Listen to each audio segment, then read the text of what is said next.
Welcome everybody back to the Tiz Talk podcast.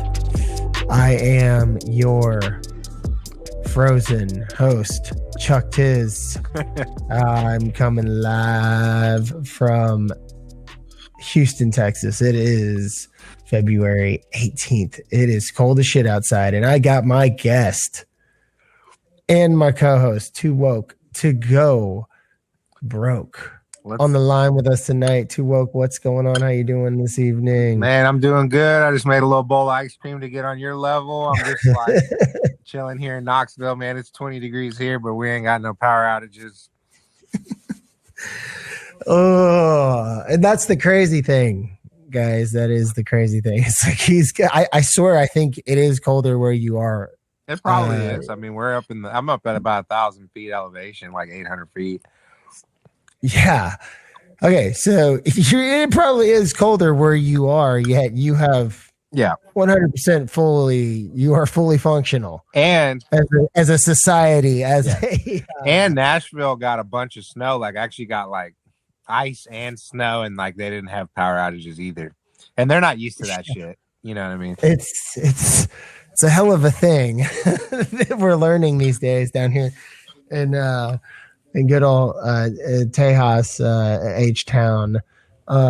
It's insane. I'm sure everybody's been hearing about it on the news, but I can tell you this: I am a living proof. I'm a living I don't want to say a survivor. That's not. He's Houston strong. Okay, I've lived through it. Yeah.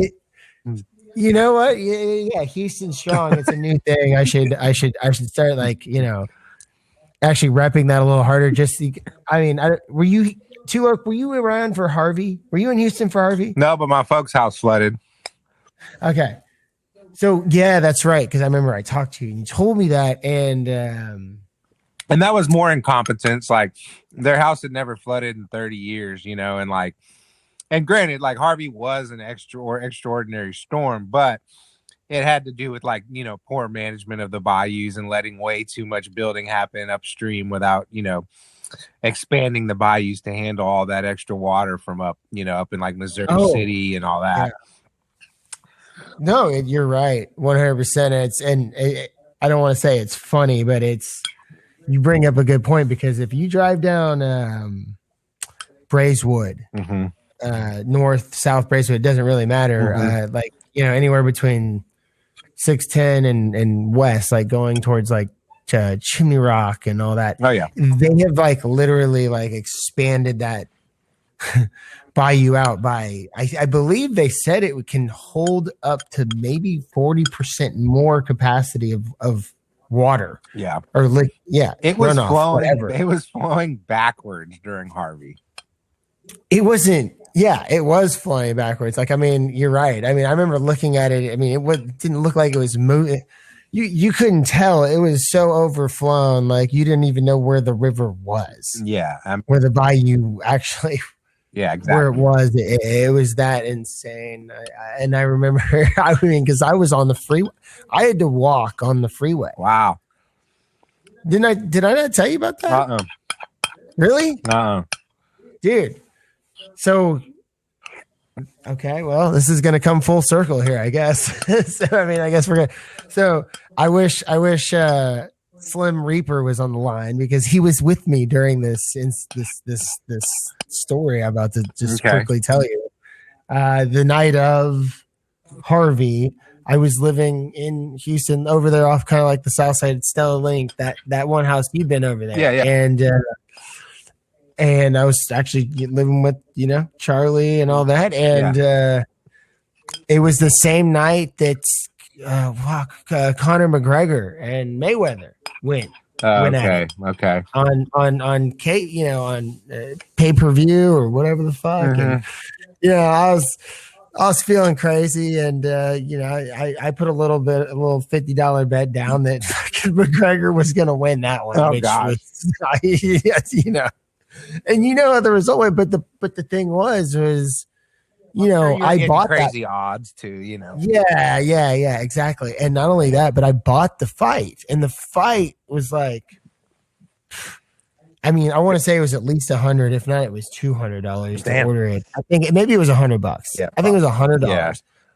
Yeah. But so when the fight went on, every 5 minutes, that whole emergency screen came up, the whole hurricane, the emergency.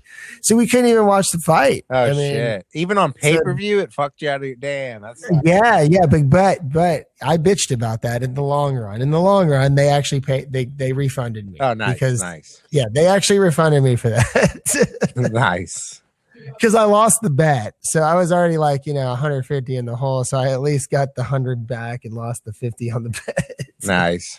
I always had like that. But regardless, so after all that, anyway, so the next morning, wake up, no power. That was the night after the fight, and me and Slim Reaper, fucking Cactus Jack from the last episode. We just started walking down Stella Link, and then everything was just underwater. The only thing you could do is walk up 610. Okay. And we just walked up 610, and I have video footage of all this. And one day, hopefully, I'll be able to put this on the Tiz Talk YouTube channel or something, But when that day comes, I will post it. But this is a true story, and we walked all the way to.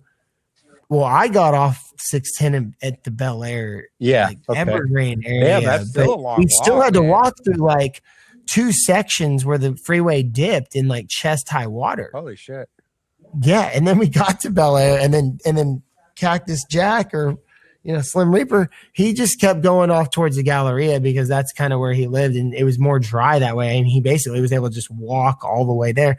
I had to get off in Bel Air where it was because I was going to my parents' house and like off Evergreen. I was standing in water at one point that was like neck high. Dang, And I finally got there. And the water basically was like at the doorstep. It never got higher than that. It never got in their house. Damn, it was crazy, bro.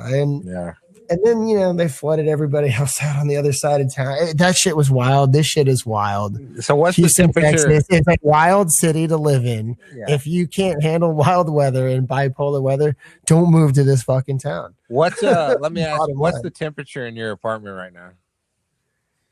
Well, right now it's a little warmer than it normally would have been just because I got the fucking stove on. I got the oven on. I got a space heater underneath my desk. Okay.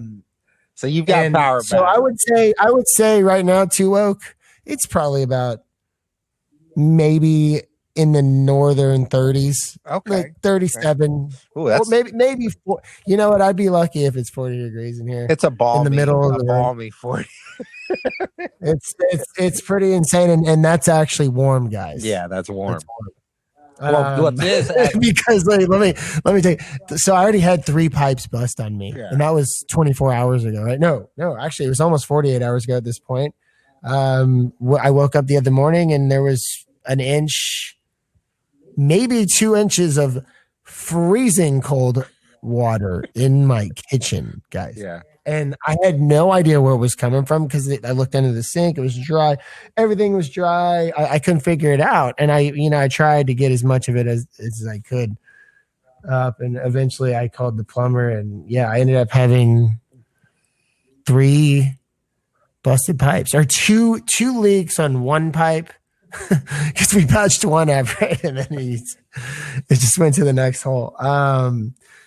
And then there was another one. Yeah. So it's pretty gnarly. And it's, the water, I feel like the water might have happened regardless with the water, like the busting of the pipes. The biggest problem to me is the fact that the entire city has at least most of the entire city of Houston has experienced at least over 12 hours, if not 24 hours. And then they're now telling you guys, no electricity, no heat.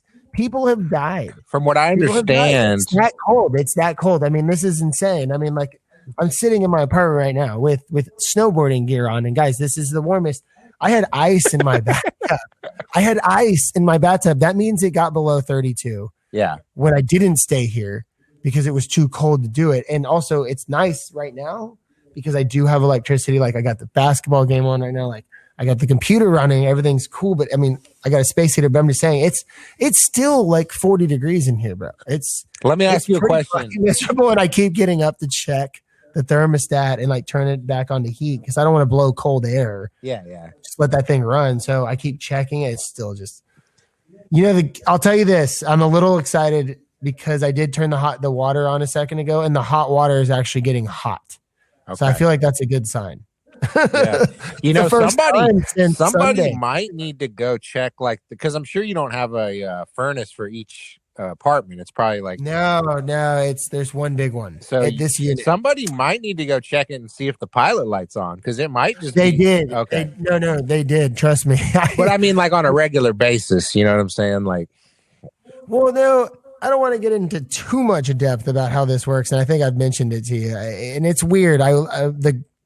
So not only do I live on like a grid, like in Houston, and most Houstonians have been dealing with it. The entire, so my condo is tied to, I don't know, it's tied to a building that probably has, let's just say 14 other condos in it, right? So 15 total maybe. Yeah.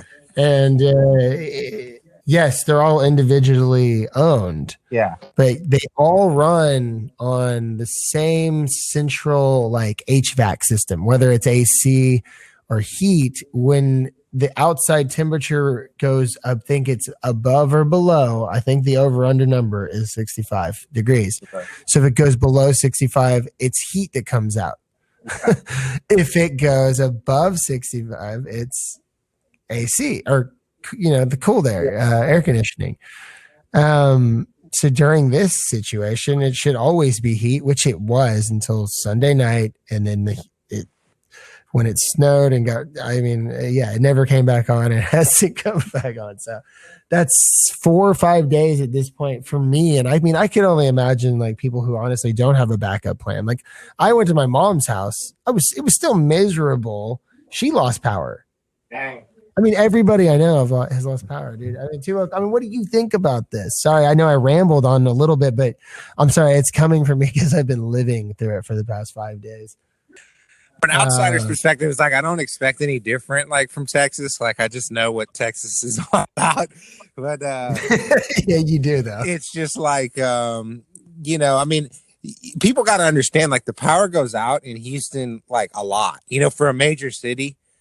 It's not like the power going out is like a really rare thing. It's just in this time it's like more extended, and the temperature happens to be fucking freezing cold. It's not such a shocking event when it happens. Exactly. So I mean, from my perspective, it's just like, man, I just feel so bad for like you said, all the poor people that got nowhere else to go. They don't have a car they can go turn the heater on. They don't have fireplaces, they don't have any of that. It's true, man. It's really sad. And I mean, an irritating thing, and I think I mentioned this to you earlier, is that that story of this family that's in the same neighborhood, like kind of near where my own mother lives, in the southwestern part of Houston. It was like a grandmother and like her 2 or 3, I want to say it was 2 or 3 grandkids, like, a fire was caught in their place. I don't know if it was an accident in the way they had a fire lit or whatever, but regardless, it wouldn't have happened had there not been these, quote unquote, rolling blackouts that were not rolling. They were very extended. Yeah. And let's also remind people. It killed them. The grandmother and the 3 kids, or the 2 kids. It was 3 or 4 total. I mean, it was really fucked up. And I mean, you can't really blame anybody but the people who are controlling the distribution of the fucking electricity at that point. Yeah. And let's explain to people too that right now, I mean, so Texas has this is bringing so many things to light, right? It's like there's a natural gas shortage. Electricity's out everywhere. Plus, there's not enough water because their water, the water treatment plants aren't working. And so there's actually like very low water pressure. So Firefighters can't even put a fire out. I mean, it's like you couldn't have put, more, every contingency that should have worked, or at least you'd still have water, you'd still have some gas, nothing. It's like you literally are in the freaking Stone Ages. There's not one utility that's working properly, Yeah, and you know what? To harp on that just for a second, when you say every utility, bro, I was telling you earlier, even the cell phones, it's been a fucking problem. Yeah. And the best way I can put this for anyone who's listening, it's like, look, during any of these like natural disasters, like especially like a hurricane or whatever, like a tree branch falls down on a power line. Certain areas are going to get issues with service or whatever it is for a couple hours, for a couple hours, couple days. I mean, who knows until they get that completely restored. I'm going off past history here. Okay. Like, so technology has changed, but regardless, what I'm getting at here is these are controlled rolling blackouts. So anytime the electricity is going out in an area, it's not because a tree just fell in a line. I mean, it is a controlled thing. And so the problem is there's certain buildings and certain areas that have these cell booster signals, whatever. I mean, they're all over the place. So when that grid goes off and these I don't want to say they're cellular towers. I feel like those have generators in a sense, but there's definitely these like extenders, these boosters that do on top of buildings. I mean, you can see them. I forgot what they're actually called. But regardless, there's some type of. They're just like a bridge unit that helps. Exactly. It's like that. And so when those go off, I mean, it really does. And when everybody's depending on the cell service, they don't have Wi-Fi. You've got more like volume of calls. And it just doesn't work. So it's almost been impossible to use your hotspot shit if you need to use that as a source of internet to your laptop. I mean, you literally have to just drive to an area that actually is functioning. Yeah, I mean, it's crazy, dude. So let's remind people. So when Hurricane Ike came through, which was not even that bad of a hurricane, it broke a lot of windows and stuff, but it didn't cause massive flooding or anything like that. There was no flooding. You're right. That one, it was just more of like a wind. But the power was out. In a lot of parts of Houston for like 11 days. Oh, dude, Two Oak. My mom was out of power. She didn't have power for 3 weeks. She had to stay 3 weeks. 3 weeks. 3 weeks. And she lived, you know where she lived? She lived like right on the outside of the Bel Air area. Yeah. Not far, not anywhere crazy, Yeah, exactly. And so like people like 3 Houston, weeks she didn't have power. She had to stay with me, bro. People talk about Texas. Like it's like Texans talk about all Californians moving here. And don't get me wrong, like I love a lot of things about Texas. Like I'm proud to be from Texas, but don't let a Texan sit there and make it seem like it's just the fucking land of milk and honey. There's a lot of fucked up shit about Texas. And these are examples of how Texas can really be. When everything's going fine, sure, it can be okay. But if something goes wrong in Texas, man, the leadership is piss poor. I mean, it's just so bad. It's such a shit show over here. And I mean, don't get me wrong, it's a shit show in every fucking state these days, I guess, but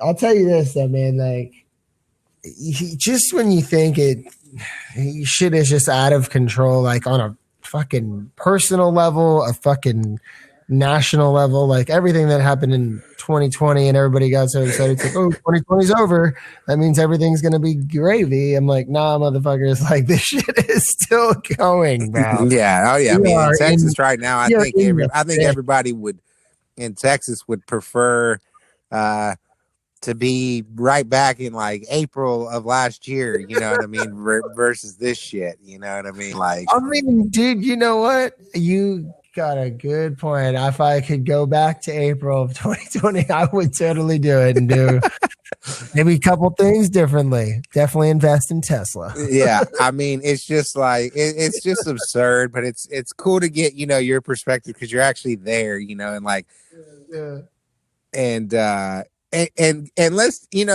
I don't want to get too political because, like I said, I'm not like gung ho on either side, but Wait, don't let these right wingers you and fucking lie to you about. wait. What was the thing that you and Larry used to say about getting political? Oh, let's get political, political. Let's get political. I feel like we had to, bring it back a little old Yeah, school. yeah, Man. no, good call. But so look, a lot of these conservatives are like, oh my god, it's the wind turbines are freezing. Oh gosh, it's all this fucking liberal power, green power that's caused the problems. Don't get me wrong, some wind turbines have failed. Now, granted, they didn't winterize them or spend the extra money to have them, be able to work in colder temperatures, which they can. They use them in Iowa, Norway, and very cold places, but but the wind turbines are responsible for, like, I think I was reading about 25 megawatts of power, which is a lot of power.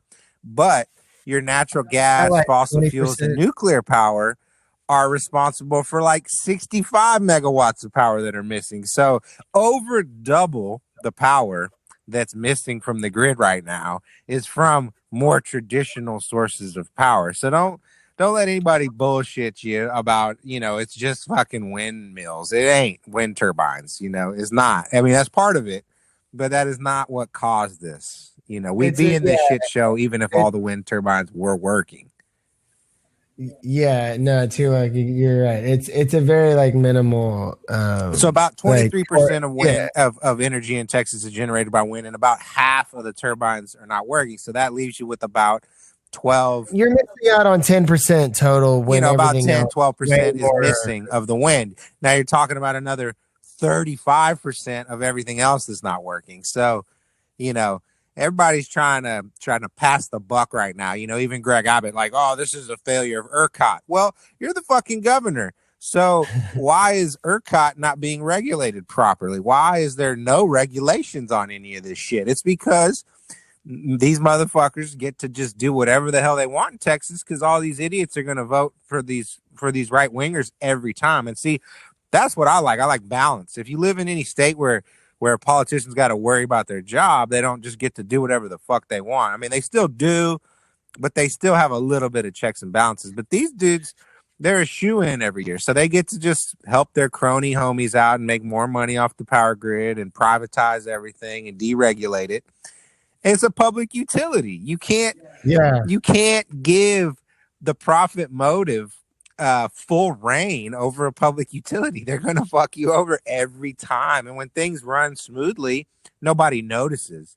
But when things go wrong, all of a sudden everybody starts questioning, well, why the fuck is this the system? Well, that's why it's the system, because you people don't even know the policies that these motherfuckers you love are voting on. You just like that they're not something else. That's what you like about them, that they're not. Oh, are you talking about Crips and Bloods? I'm talking about Crips and Bloods. Yeah. They're like, oh, I fuck them Crips. I'm a Blood. And so it's like, well, when you only support the Bloods, guess what happens, man? They get to do whatever the fuck they want to do. And this is that's what's happening right now. I hate to, you don't want to get too political when there's people out there suffering, but man, you got to wake up and realize that you got to at least look at who you're voting for. Are they a good you can't just vote down a party line all the time. You can't do it. And that goes for Crips too. Yeah. I was going to say it goes on both sides. Yeah. Crips, it doesn't matter. You don't want to just stay one color for everything. And you got Ted Cruz going to fucking Cancun and he gets called on it and comes back 2 days later. Well, yeah, why do you think he came back so quick? Because he got called out. If nobody had seen him at the airport, he'd probably still be sipping on margaritas chilling in Mexico. But instead, I think his claim was that he dropped his daughters off in Mexico. It's like, you're not dropping these bitches off at middle school. You flew all the way to Mexico not to drop them off at the fucking. I mean, it's one thing to leave your home state like in a crisis when you're elected to serve, and aid those citizens in times of dire need. Yeah. And he's off on a plane exactly. to, Cozumel. Or no, I'm sorry. It was like Cancun. Carmen, Cancun, whatever, same shit. Yeah, he was going to be chilling at Senior Frogs with his. He blames it on his daughters or something. Yeah, he was like, "Oh, I was just dropping them off." Who do you know that drops their kids off in another country and flies with them and then hell no, he's full of shit. Don't believe that. Would you believe a politician that you don't like if they said that? No. So don't believe a guy that you do like. He's still full of shit. You know what I mean? It blows my mind, honestly. It's absurd. It's just like the way that played out, and like I'm watching the basketball game right now. The Lakers and the Nets. Harden's playing. It's kind of funny. He's actually been doing really well. Not to get off topic, I'm watching it. Yeah, he's actually been playing well. I mean, Harden's. Well, he never didn't play well. I mean, he always played. I know. I never. I'm not saying that. I just, it's weird to watch him play. It is. It's the state of affairs in Houston, though, right now. I mean, at first I was kind of like, what a bitch Harden is. And he was acting like a sourpuss, But that's the state of the NBA right now. Everybody wants to switch ships and go play with superstars so they can win a chip. And I don't like it. I like the days of like Michael Jordan, who just wanted to beat you. Like, he didn't want to join forces. Yeah. He wanted to beat your ass. And if you beat him, he was going to come back even harder to try to beat you. He wasn't going to say, hey, let me go. He didn't take losing well. He's not going to say, hey, let me go join the Knicks and play with Patrick Ewing. You know what I mean? Like, fuck no. That wasn't his style. You know what I mean? Like, no, these fools had pride back then and like an actual like macho warrior mentality. They wanted to beat you. You know what I mean? Like, but anyways, Harden, it's all going to come down to Kyrie Irving. He's actually the alpha male on that team. Kevin Durant is not an alpha male. James Harden is not an alpha male. He's definitely the catalyst behind the momentum on that team. Yeah, if he's playing well, they're going to do very well. If he's hurt in the play, like, they're not going to do shit. I mean, to be honest with you, this is probably one of the best games we're going to see. I think it's going to be one of the top games in my opinion. I mean, shit, it's the Lakers and the Nets. It's actually a really good game. I don't know if you're watching. I've got it recording. Okay. I mean, I don't even, I'm not even the biggest NBA fan, but like, I'll put that shit on. I mean, this is a good game to watch. I would actually go for the Nets over the Lakers. I mean, LeBron's a champion. Don't get me wrong. Like, I'm not going to talk shit about LeBron. He's top 3 NBA players of all time, arguably. And no matter what anybody says, he's not as good as Jordan. He doesn't have that like killer mentality, but he could be a top 2 player. Yeah, I mean, it's so hard. I hate when people just put it this way. They're like, I mean, look, I think they're both great, and people make it. I feel like a lot of people make it out to be. It's like you either like Jordan, you're either Jordan or LeBron. I think it's like you can't be both. It's like you can't be both, and I'm like, no, that's not the way I look at it. I think they're. I mean, you can be both. No, they're both great players. You can, yeah, I admit it. But it's just like Jordan, if you did, for me, first of all, if you weren't alive to see Michael Jordan play, then just shut the fuck up. Your opinion means nothing. You don't know what you're talking about. I can feel that. Now, if you're old enough to have watched them and you think LeBron's better, then fine. I'll at least hear you out. But if you didn't, I was talking to a young kid the other day and he's like, well, I've seen clips. I'm like, clips?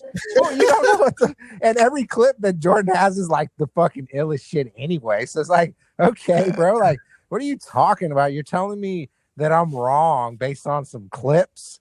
Like, I said, who did you get into an argument with about that? Just some in real estate, you're always meeting different people. There was some young kid working on this house that I'm selling, and we just started talking about, I don't even know how we got into it. We started talking about Tennessee sports, and then we moved on to some professional shit, and I'm sitting there like, he must be a Titans fan. I'm like, dude, how are you going to tell me? I was like, it didn't matter if it was playoffs, championship, regular season. You could just see the will in the man's play in his eyes that he wasn't going to lose. And he never did. And he always pulled crazy shit out of his ass to win, no matter what. You know what I mean? Like, you can, I don't care what anybody says, you can't say that about LeBron James. You know, it's just, you just can't. And so that's where I draw the line. It's like the mental part of the game. You know what I mean? Is Jordan is head and shoulders above LeBron in the mental aspect of the game. I don't think there's anybody. LeBron is a better, as far as from a mental aspect, physically, LeBron they could ever surpass Jordan in that aspect. And here's another aspect of it is if LeBron had Jordan's mentality, he would by far be the best player of all time. But he doesn't have that mentality, so he's a top 2 to 3 player of all time. And if he had the mental capacity, he would be better than Jordan because he's a better athlete. He's bigger, stronger. He can jump almost as well. He's fast, especially for his size. He can do it all. You know what I mean? So ways.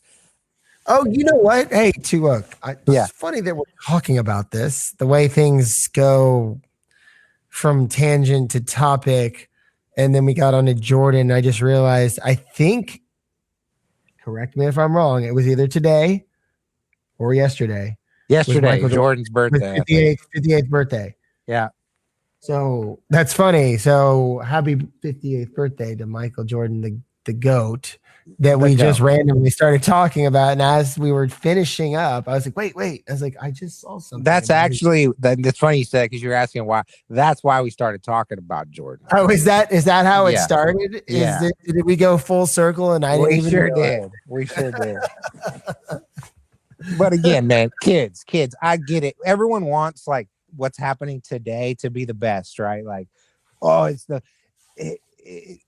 not. He's not better than Jordan. Okay, and if you didn't get to see him play, then just say that you like LeBron, and that's fine. That's fine. But don't sit there and make a judgment. That's like me telling you that, what would that be like saying? It would be like saying, it'd be like me saying that Kanye West is better than James Brown in concert. Well, how the fuck do I know? I ain't never seen goddamn James Brown in concert. Like, you know what I mean? Like, that's stupid. That's such a good way to fucking put it, honestly. And you're like, yeah, you're right. You can't put those two in the same. I never seen them. They're not comparable. I mean, but if I didn't see James Brown in concert, how am I going to make that claim? You know what I mean? Like, that's stupid, you know? Right. No, that's actually like it's a really good way to put that. Like, that was a really good way to put that. Oh, man. So I thought about it for a second. It just made me laugh even harder. So let me ask you something. When have you gotten any like news or anything about when this shit's supposed to come back online, or like what's the latest and greatest? Well, you know what? I've heard a bunch of different things. Sure. I wanted to ask you to do an experiment for us here, because I just saw a video on TikTok. Go fill up a glass of water and put a light in it, and shine a light in it. Get a glass of water and shine like a flashlight or something through the glass. Yeah. So go to your sink, pour a glass, and then shine a light in that motherfucker. Okay, hold on. Because on TikTok, these ladies had like 5 seconds. So hold on. And on TikTok, these ladies had some weird shit floating around it. I got it running. I'm gonna let it run for a little bit. Yeah, and then we'll go back to refill it. So because it was getting hot earlier. It was getting hot. Okay. It really was. So I was watching this videos, and it looked like fizz was in their water, like it was like fizzing, you know. But I realized as they got closer with their camera to the water, it was all these tiny little bugs in the water. Oh, I'm sure there's some nasty shit. And they were telling them, like, do not even, because couple days ago, they were like, you can shower with this water, but do not drink it. Now they're like, don't even wash your face with this shit. Like, don't touch yourself with this water. like, like it's really. So is that like I haven't seen that yet? I mean, yeah, there's some gross shit in some of the water. Now I don't know if it was in Houston or out in the country, you know what I mean? But I just wanted you to do this experiment for me and see if you could, have the same reaction here. Because I mean, I wonder if just shining a flashlight is enough. Oh, it was, because it was just on the camera phone. You could see it. Oh, okay. Yeah. And I mean, and imagine some people are going to get some weird like amoebas or parasites because, a lot of people aren't even watching the news. They don't even have power. So they're going to think, well, at least I can brush my teeth, and then they're going to get these weird little whatever the fuck they are in there. Who knows, amoebas and all kind of gross. Yeah, I mean, it doesn't take much. I mean, one of those small ass things can kill you. Yeah, no doubt. So I just saw, as you're talking, while we're on the topic of this situation, KHOU, which is like CBS Channel 11 News in Houston, they just put out something, an article or a headline saying Houston weather timeline. Hard freeze warning goes into effect tonight. Prepare now. Our temperatures are set to plunge again Thursday night into Friday morning. What's the temperature? Good. So I'm continuing to scroll. As I continue to scroll, it says the bitter cold is here for another day and overnight into Friday morning. We will get that bad news out of the way first, I guess is what they're saying. They kind of continue to ramble, and then I'm looking down the list here, and it looks like, so tomorrow morning, where I'm at in the middle of Houston, it's supposed to be about 22 degrees at 7 a.m. Okay. Yeah. 22. That's the actual temperature. With the wind chill, it's supposed to be in the lower teens. Wow. What they're saying. Yeah, man, it's sad, man. There's some people I saw in people's houses. I don't even know what to think about it. I mean, I've lived here for so long. I've lived in California. I've been through a lot of different weather events. I've been through a lot of the cold ones here, and this is something out. I mean, even going through Harvey and hurricanes. I mean, don't get me wrong, Harvey was fucked up. This just seems to have affected way more people in a way bigger area. I mean, the entire state of Texas. I'm pretty sure it's every county in Texas has been in a winter storm warning watch, whatever they call it. That's the first in Texas history. And then you have the whole electrical grid problem that goes along with it right now, which is a whole nother fucked up thing that everybody's having to deal with out here. And it's exposed a lot of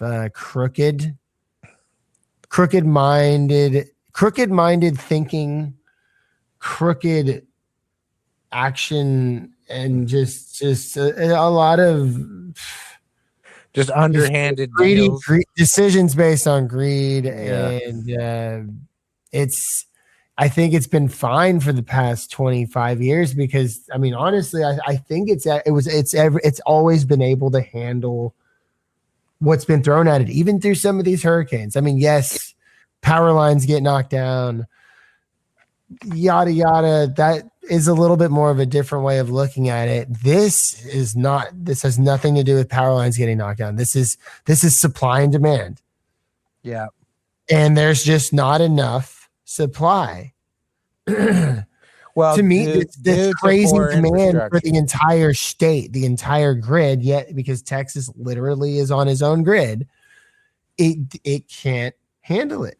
Well, here's what happened. It can handle it if the infrastructure worked properly. There's plenty of power in Texas to handle what is going on.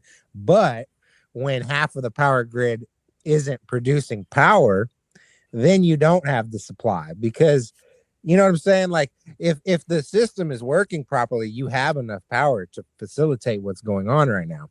But, about 50% of the power is not online because of failures in the actual production of the energy itself. You know what I mean? Like, are you referring to Texas? There's enough power. No. But uh, either I didn't hear you 100% correctly, or So maybe just clarify. Are you talking about the wind? No, I'm saying wind, right? Texas has enough supply to handle these cold temperatures as far as power usage. But what happened is with the cold weather, you had all these different power plants go offline because of the fact that they failed, right? Like, yeah, you've got a natural gas shortage, so you have almost zero natural gas energy production, which is a big portion of Texas energy. You had like a couple of nuclear plants not working. You had all the fossil fuel plants not working. So that's almost 35% of the total power in Texas by itself out right now. To where, like, you know, a week ago you had enough power to handle what you need today, but with all those failures in the system, now you don't have enough power. You know what I'm saying? Yeah. And that comes down to greed, because these companies don't want to spend the extra money to plan for what is eventually going to happen. You know that cold temperatures aren't normal in Texas, but you also know that weather is unpredictable, and over a 40-year period, 40-year period, you're going to have unique weather events that are going to cause mass chaos if you don't plan for them. No, I mean, sorry. Yes. Yes. Awesome point. I couldn't agree with you more. And it's true though. It really is. The past,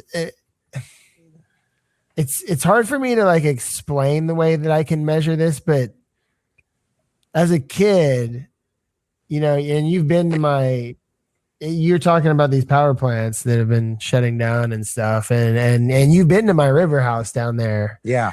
And I think I told you this. So one of, you know, the South Texas nuclear plant that I think powers, don't quote me on the numbers here. Let's just say it's a significant amount of the electricity, at least for the southern part of Texas, if not for the whole state, right? It was shut down due to the extremely cold weathers. I think it was sometime on Monday. It was almost a 24-hour period, I believe. It could be less. I said, don't quote me on these numbers. It was a really long time for something that big of that type of producer or distributor of that kind of energy to the state in any way, shape, or form to be shut down. Yeah. You know, it caused obviously significant issues. So I'm not going to take away from the fact that it's cold and shit is going to fuck up, but like this is another level type of fucked up though. Yeah. I mean, there's 46,000 dying in their houses from fires and shit from just not having power, and the power is there. It's just they're not distributing it to that certain area at that certain time, and people are freezing to death. I mean, it's hard to like wrap my head around. Honestly, it's really annoying and like upsetting to think about. It is, because it's, you know, and it's always, this is what's funny about corporate greed, is that it ends up costing the same corporations that try to save money by not doing things that aren't likely to happen, but over a period of time, they are likely to happen. You know, this is going to happen over an extended period of time. It's just, when is it going to happen? So they keep putting shit off and don't spend the money because they're going to make a few more bucks. But then when the shit goes wrong, they end up losing so much more money than it would have taken to just fix these problems before they become life-threatening, we want to chop your head off problems. You know what I mean? Like, because right now, I'm sure that a good portion of Texans, if they knew where the head of ERCOT was, you know, they probably want to put him on his head on a pike. You know what I mean? Like, people are angry, you know what I mean? And it's going to cost billions and billions and billions of dollars in damage, lost revenues. It's going to drive the oil price up globally for a short period of time. Like, I mean, It's literally repercussions are so far reaching that it's like, dude, just spend the fucking money and prepare. You know what I mean? Like, it's like the greed is always so short sighted. You know, it kind of reminds me of like back when Ford Motors knew the Ford Pinto would explode upon a rear collision. You know about that? The Ford, the Ford Pinto. So the Ford Pinto back in the day, it was like the 70s. I don't know why I'm laughing so hard at that. That just makes So back in like the 70s, I think it was, the Ford Pinto, if it got in a rear end collision, the gas tank would puncture and explode. And it was going to cost, X millions of dollars to fix the problem. But Ford, uses their little actuaries and says, well, okay, how many Ford Pintos do you think will explode if we don't fix the problem? They said, well, X number will explode. Okay. You know what? We'll live with that. Let's just ride it out and see what happens. Well, they end up getting sued for, millions and millions of dollars because it was proven that they knew it was a problem. And all you had to do is fix it. Horrible plan. And that's corporate greed, though. It's like, well, no, we don't want to spend that money. Like, somebody's going to get fired if we have to spend $20 million to fix the fucking exploding gas tank. Well, let's just get sued a few times, and I think we'll end up being cheaper. No, it's never cheaper. It's never cheaper. Oh, that's yeah. I've never heard that story. But the way you paint the picture is just like it's there's so much stupidity going on. It's like I don't know. It is. I can't wrap my head. I can't wrap my head around some of the things that happen that have been happening in the past. Fuck, dude. I mean, I want to say 12 months, but I feel like this has been going on much longer since then. Oh, I'm sure. Yeah. It has. I just feel like everything's just become more exposed these days. I no matter what it is, everybody's got their eyes on it because everybody doesn't really have anything else to do. and besides put your eyes on it. Not to pick on Ford another time, and you'll remember this one because this was when we were alive. Remember the Firestone tires that would blow out on the highway? Do you remember? Yeah. That was another. Ford knew about the problem. And him and Firestone were like, you know what? It's going to cost too much money. Fuck it. And then, boom, class action lawsuit after, however many people get in terrible car accidents and fucking sue them. It's like, how did that end up? Who lost on? I mean, the tires the sidewalls were blowing out, So who lost that case? Ford and Firestone both got sued for big money. And they got crushed. And I'm assuming. Yeah, they lost tens, if not hundreds of millions of dollars over it. And the fix would have cost, say the fix would have cost, $7 to $10 million, and then they end up losing 100. It's like, dude, just Jesus Christ. It's like it's crazy. And oh my God, that's a huge difference. Yeah, if y'all don't know, that's a huge difference. And it's just crazy, man. So basically, though, like. And they've been warned in Texas about this. Apparently, there was like a little bit of a situation back in 2011 where some So I'm glad you brought that up as well. So we talked about that over the phone earlier. I had a chance to kind of look into it. I mean, do you know anything about the 2011 situation that you've heard of? Because I can speak on it a little bit because I did look up a little. I just wanted to see if you knew anything about it. So basically, there was some cold weather back in 2011 and kind of like out in West Texas. And El Paso did pretty well with it, but they were still worried about it. They had like 875 customers that were without power for only like 5 minutes, but temperatures were very cold. And so wait. So I'm not to cut you off, but you bring up a very interesting point because it's on my tabs of things to talk about. You brought up El Paso. Mm-hmm. So I looked up the grid, the Texas grid. Yeah. The electrical grid. You know what I'm talking about? Yeah. So if you look at it, and I think I can shoot you this picture of this, but I can shoot you this link at least. But the title of the article is the parts of Texas not on its ERCOT power grid appear to have weathered the freeze with few outages. And they're speaking on El Paso because they're not on the Texas grid. El Paso is on the West grid. Yeah, everything on like the very border from and Amarillo, I believe, also. Yeah, probably Denton, Texas is probably also is on the West. I think it falls on the West grid. So those cities that's just a really perfect example of how fucked this is that El Paso, which is not a small town, man, that is a big city. I mean, it's not huge, but it's large. It's huge, but that's a city. Yeah, it's larger than most. You know what I mean? Like, yeah, and then Amarillo, I mean, also it's a city. I mean, it's not just a town. I mean, those are decent sized cities, and they're not in the Texas grid, and they did fine. So here's you went down to Lubbock or maybe Abilene, which is not that far from Amarillo. You're fucked. So back in 2011, okay, El Paso, which we've already mentioned, is on the Western Seaboard electrical grid. Right. Lost power to like 1,000 people, okay? And we're talking for a very short period of time.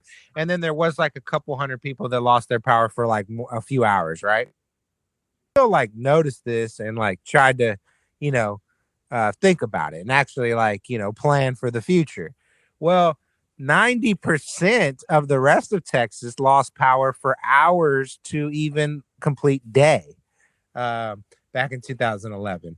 And so that was like a little small taste of what was to come. Like the cold weather caused a power outage in 90% of the state of Texas back in 2011. Now, granted, it was for a pretty short period of time.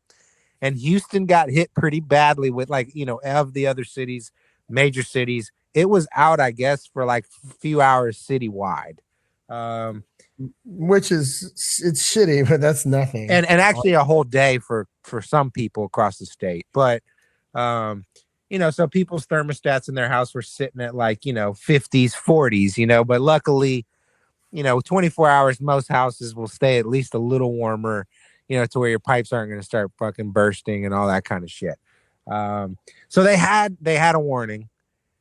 They chose to ignore it within the last decade. You know what I mean? They got a little taste of what can happen, and they did nothing. Not one thing. It's I want to consider myself. I by all means, yeah, this whole thing has sucked, but I've gotten through it. It hasn't been like I haven't been displaced. Okay. Yep. I'm fortunate enough because I know some people have been displaced. So have I been able to comfortably live where I'm staying? Absolutely not. It's been really cold, but it's been doable. Like I can do it. Yeah. But like there has been some people that have been legitimately displaced, and we're talking about displaced and. I mean, weather that is just you can't. I mean, it'll kill you if you're exposed like outside for a long period of time. It's that cold. I mean, it's cold. It's in the 20s. It's in the teens with the wind chill. I mean, it is deadly. It's fucked up. People are dying. There's all this crazy shit. I mean, I'm just I'm over it. Yeah, I'm over it. So 10 years ago in Texas, 2011. Let me go back one time. So I pulled this article up too. But 3 million people were without power and forced into rolling blackouts. So the same type of shit during the Super Bowl when the Super Bowl was in Dallas. And this was like what, January of 2011? Yeah, it was like early 2011. The federal government cited all these problems with the Texas power grid, saying, hey, look, these are problems. This is going to be a problem. If you have a worse situation, who knows what the fuck's going to happen, And they were actually cited 22 years earlier than that as well. So they've been warned, multiple times in the last 30 years about this exact fucking problem. And your average Texan takes pride in the fact that they have their own grid, and I think you should. But now it's not something to take pride in because you don't properly run it, and now you're just a dumbass Texan with his own power grid. Yep, it's making a lot of people look stupid right now. Yeah, so don't let these fools bullshit you. They should have fixed the problem. So just remember this shit when they start ramping up the fucking voting. Vote for fucking Abbott. I hope not. So we've been sorry. Oh man. We've been grinding on Texas for a minute. I don't think I've ever asked you and this I'm bringing this up on the fly too. Look, I thought about it for just the last second. What's up with Tennessee? Like, we're doing fine. You don't hear much drama about what's going on in the old Tennessee, dude. Well, that's part of the reason I moved here. It's just a chill ass place, man. Like, and don't get me wrong, it's got its own things, but you got low taxes, you got good infrastructure, you got government jobs, university jobs, a bunch of science jobs. It's just especially East Tennessee, like in Knoxville, it's just a really strong economy. It's a real safe place. It's it's got a little bit of liberals, but mostly conservative. But you got the university, so it keeps it young and a little bit more youthful. It's just a dope ass place. But here's one thing about Tennessee that a lot of people don't know is you've probably heard of the Tennessee Valley Authority, but you probably don't really know what it is. So let me know. I have. You're right. I have heard of it. I don't know what it is. So the Tennessee Valley Authority, you can actually buy it on the stock exchange. It's a private company, but it's like government owned in a weird way. Like it's like a hybrid. It's government regulated and like the government watches it, but it actually is a for-profit company. But what the TVA does, the Tennessee Valley Authority, is basically they've dammed a lot of the rivers on the eastern seaboard, especially around Tennessee and like North Carolina and, this surrounding area. We power pretty much the whole eastern seaboard, like all the power that comes out of Tennessee. So we have very low energy costs here because the energy starts right here in East Tennessee. We've got so much. People don't realize how much water we have in Knoxville. Like, not only we got the Smoky Mountains. You guys, Tennessee falls within that definition of the state that has more supply than demand of energy. Oh, big time, yeah. And so the Tennessee Valley Authority. I mean, we power literally like the entire eastern seaboard. Like, if the Tennessee Valley Authority decided to cut power off, like I'm pretty sure all the way from New York to Florida, there would be major blackouts. Okay. Yeah. So our infrastructure is pretty dope here. We also happen to have, Oak Ridge National Laboratories here, which is where the atomic bomb was invented. Real top level science shit goes on just north of me, about an hour. So, you got the government like kind of always wants to make sure that shit's up and running. And, so it's just kind of like a really dope spot to be because you've just got, just a lot of eyes on us, making sure shit's running kind of smooth. But at the same time, it's like a real kind of got that same Texas mentality, but with a little bit more care. You know what I mean? Like a little bit more precision and well thought out planning because of all the infrastructure that is here. So it's like it's pretty cool. But Tennessee's dope. We got the Smoky Mountains, but then people don't realize that we're voted like a lot of times we're voted like a top 10 boating city in America because we've got all these damned rivers. So you can actually take a boat from Knoxville, Tennessee, all the way to Florida.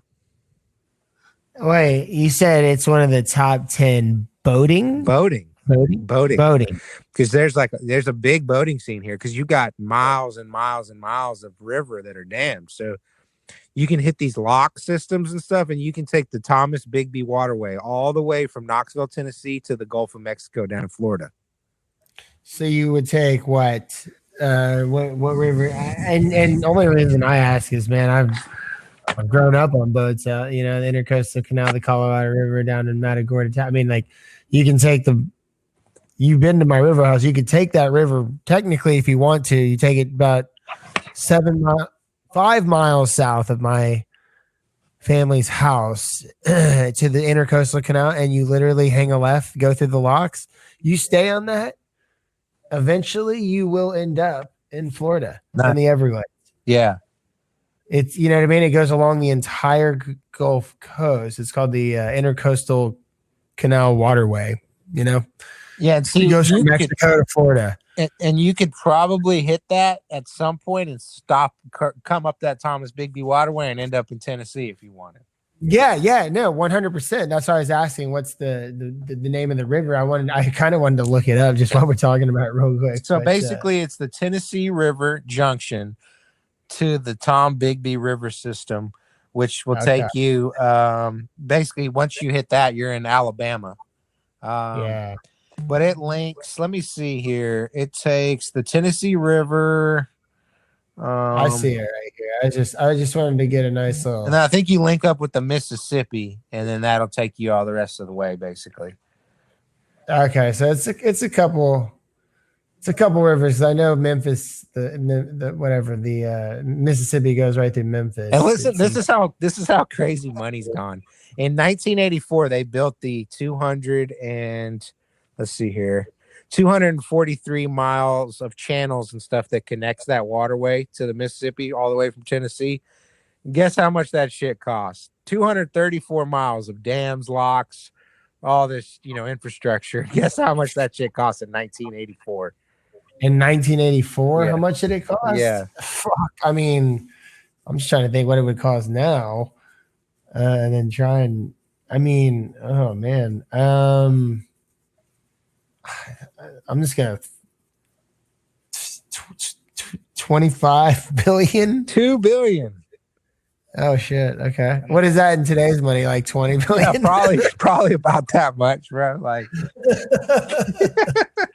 I mean it is, right? It really I'm sure it is. Yeah, I mean the shit's going crazy, dude. But basically the money supply like doubles every 4 years since like we got off the silver standard. It's really bad. And I know we've talked about this in the past. It's it's funny, and we have talked about this in the past, and I believe we kind of got into a little bit depth with it. It was like back in August, so it was 6 months ago, but it's one of the other.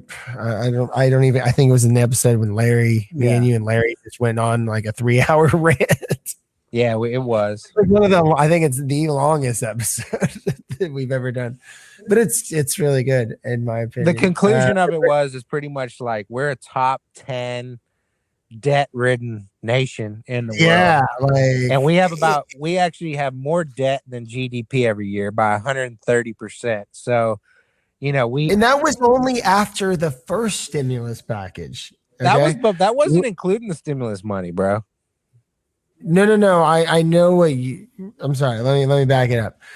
I know what you're talking about. Yes, the especially that chart you showed. I know that didn't include that. Yeah. I'm just saying though, even when we had this conversation last, we're probably close to it. We had the first stimulus had went through.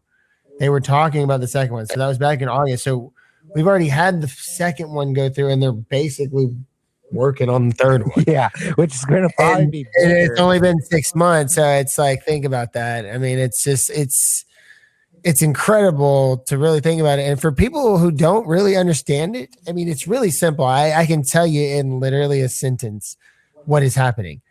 The more money they print, think of the dollar as a stock. Okay, you own the stock, right? And the more that they so the more stock you own, the more valuable it is, the wealthier you are in a sense.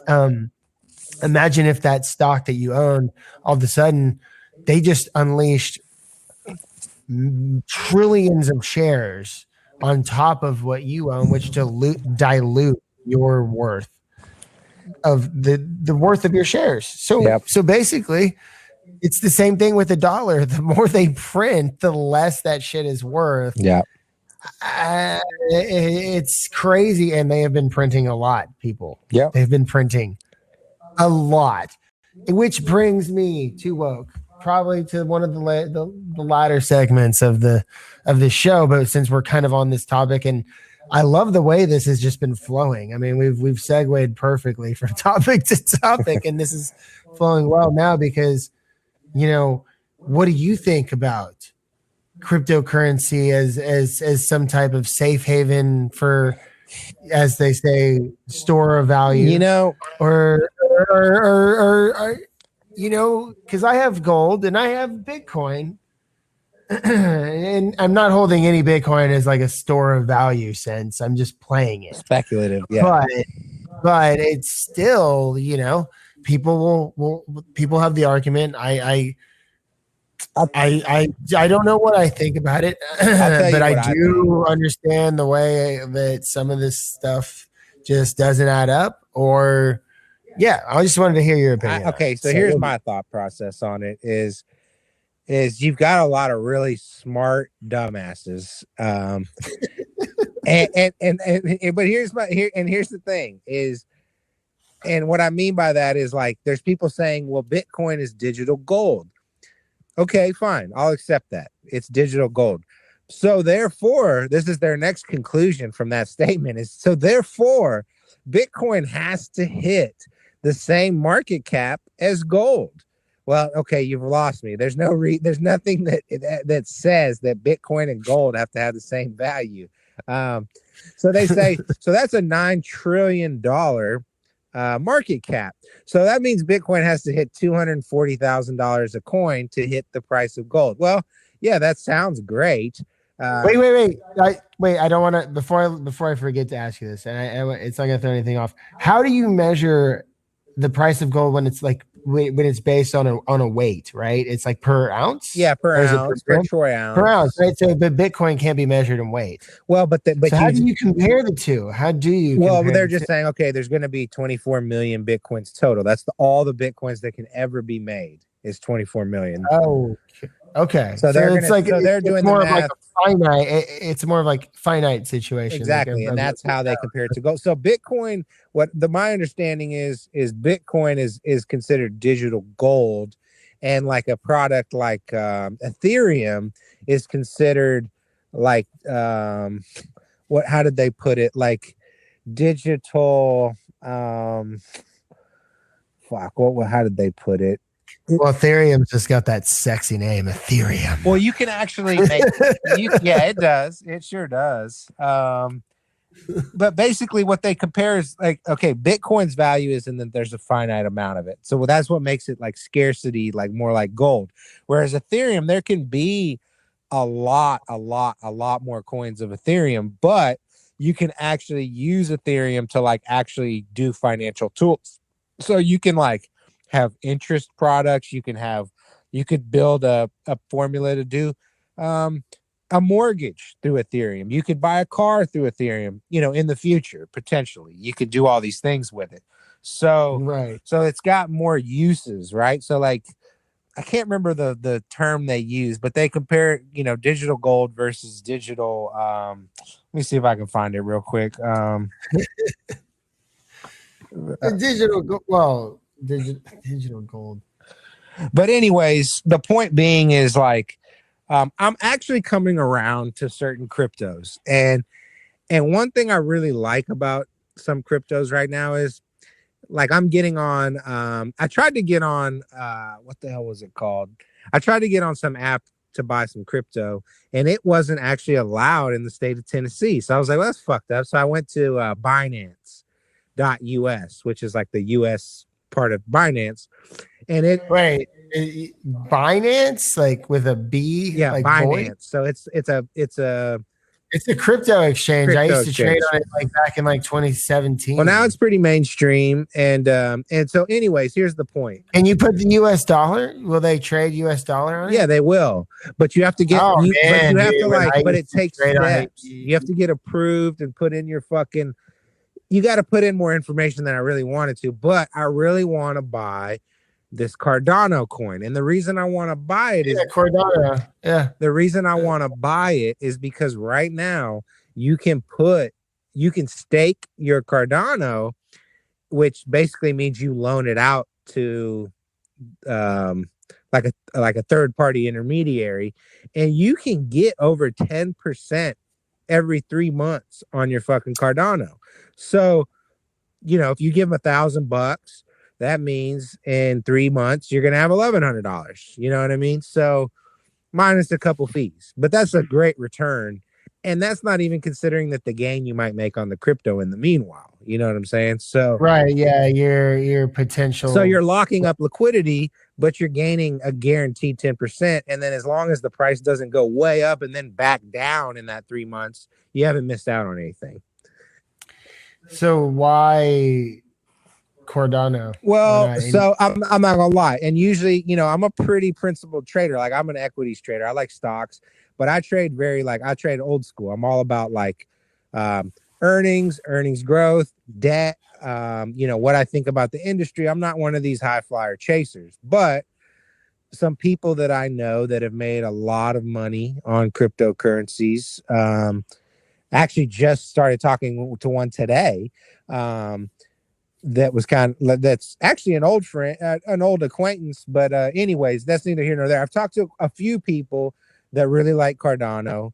They also like, Ethereum and a couple other coins, but Cardano, you can get one of the best returns on that interest deal right now. So I'm like, well, shit, man, if they like it and they know a lot about crypto, and plus I can make 10% every 3 months in the meanwhile, then that kind of hedges my losses if it happens to go down. And I'm just doing it from like a risk reward and a little bit of gain I'm going to get no matter what happens. You know what I'm saying? So, yeah. So exactly. I'm kind of like, well, why not buying it? If every 3 months I can get 10%, that means by the end of the year, I'll have a 40% return as long as the price doesn't crater in that time, and it's a newer coin. So the chances of it actually like cratering are a lot lower than like Bitcoin. Bitcoin's already gone from 3K to 20 grand to 3K, and now it's back at 52, so it's like that could easily go back down to 15 or 10 or any other number for that matter. And I don't think it will, but it's more risky to me than some of these smaller valued coins. Right. And it's funny because I know about Cardano. It's weird that you say that. I haven't heard the name Cardano since the days of the first, Bitcoin mania spike crash of 2017 or 2018, whenever that was. Like that's when I got fucked with the stellar lumens. Yeah. Oh my God, I got absolutely crushed. Like I was killing it at first. If you had held all those lumens, you'd be up now. I held them for actually quite some time. Yeah. I refused to take the loss. It wasn't like trading options where you have like a time decay. Yeah, no, of course. Yeah. So I was like, fuck it, I'll hold. And I think I held all the way through the fucking bottom of the pit, dude. Like, you know what I mean? Yeah. I wrote it back up to where I think I think my all out loss when I actually got out, I think it was like I lost about 30% total. Okay. Which was rough. It was rough, but it was much worse. And call me stupid. Now there's these new, have you heard about these new coins that are like, what are they calling them? So I've heard there's they're like putting art. There's like your main coins, then there's altcoins, and you got your shit coins, which apparently Dogecoin is a shit coin. Yeah, Dogecoin is a shit coin. It's a finite number. It's an infinite number of Dogecoins can be produced. The guy who created dog shit coin. It's got the fucking dog on it. And I love Doge, like just because it started as a joke. The guy who created Doge doesn't have Dogecoin anymore. He sold all of his Dogecoin. It's like worse than the Wall Street bet short squeeze. It's literally just a bunch of people just hyping it for nothing. Oh, you know what? I'm glad you brought up the Wall Street bet short squeeze. Okay, here's my theory on the Wall Street bet short squeeze. I have a theory. Okay. And here's my theory is that yes, Wall Street bets did make a difference in the short squeeze and like definitely helped, fuck over the other hedge fund or the hedge fund that was shorting it so hard. But here's what they're not telling you is a bunch of other hedge funds made a killing along with Wall Street bets to make money on the plus side. Now, the news doesn't want to tell you that because it's not sexy. It's not a sexy story. But number two, they're trying to use this moment in time as a way to introduce new legislation. And here's their perfect excuse. Well, look what Wall Street bets did. Well, what did they do? One hedge fund lost money. Who cares?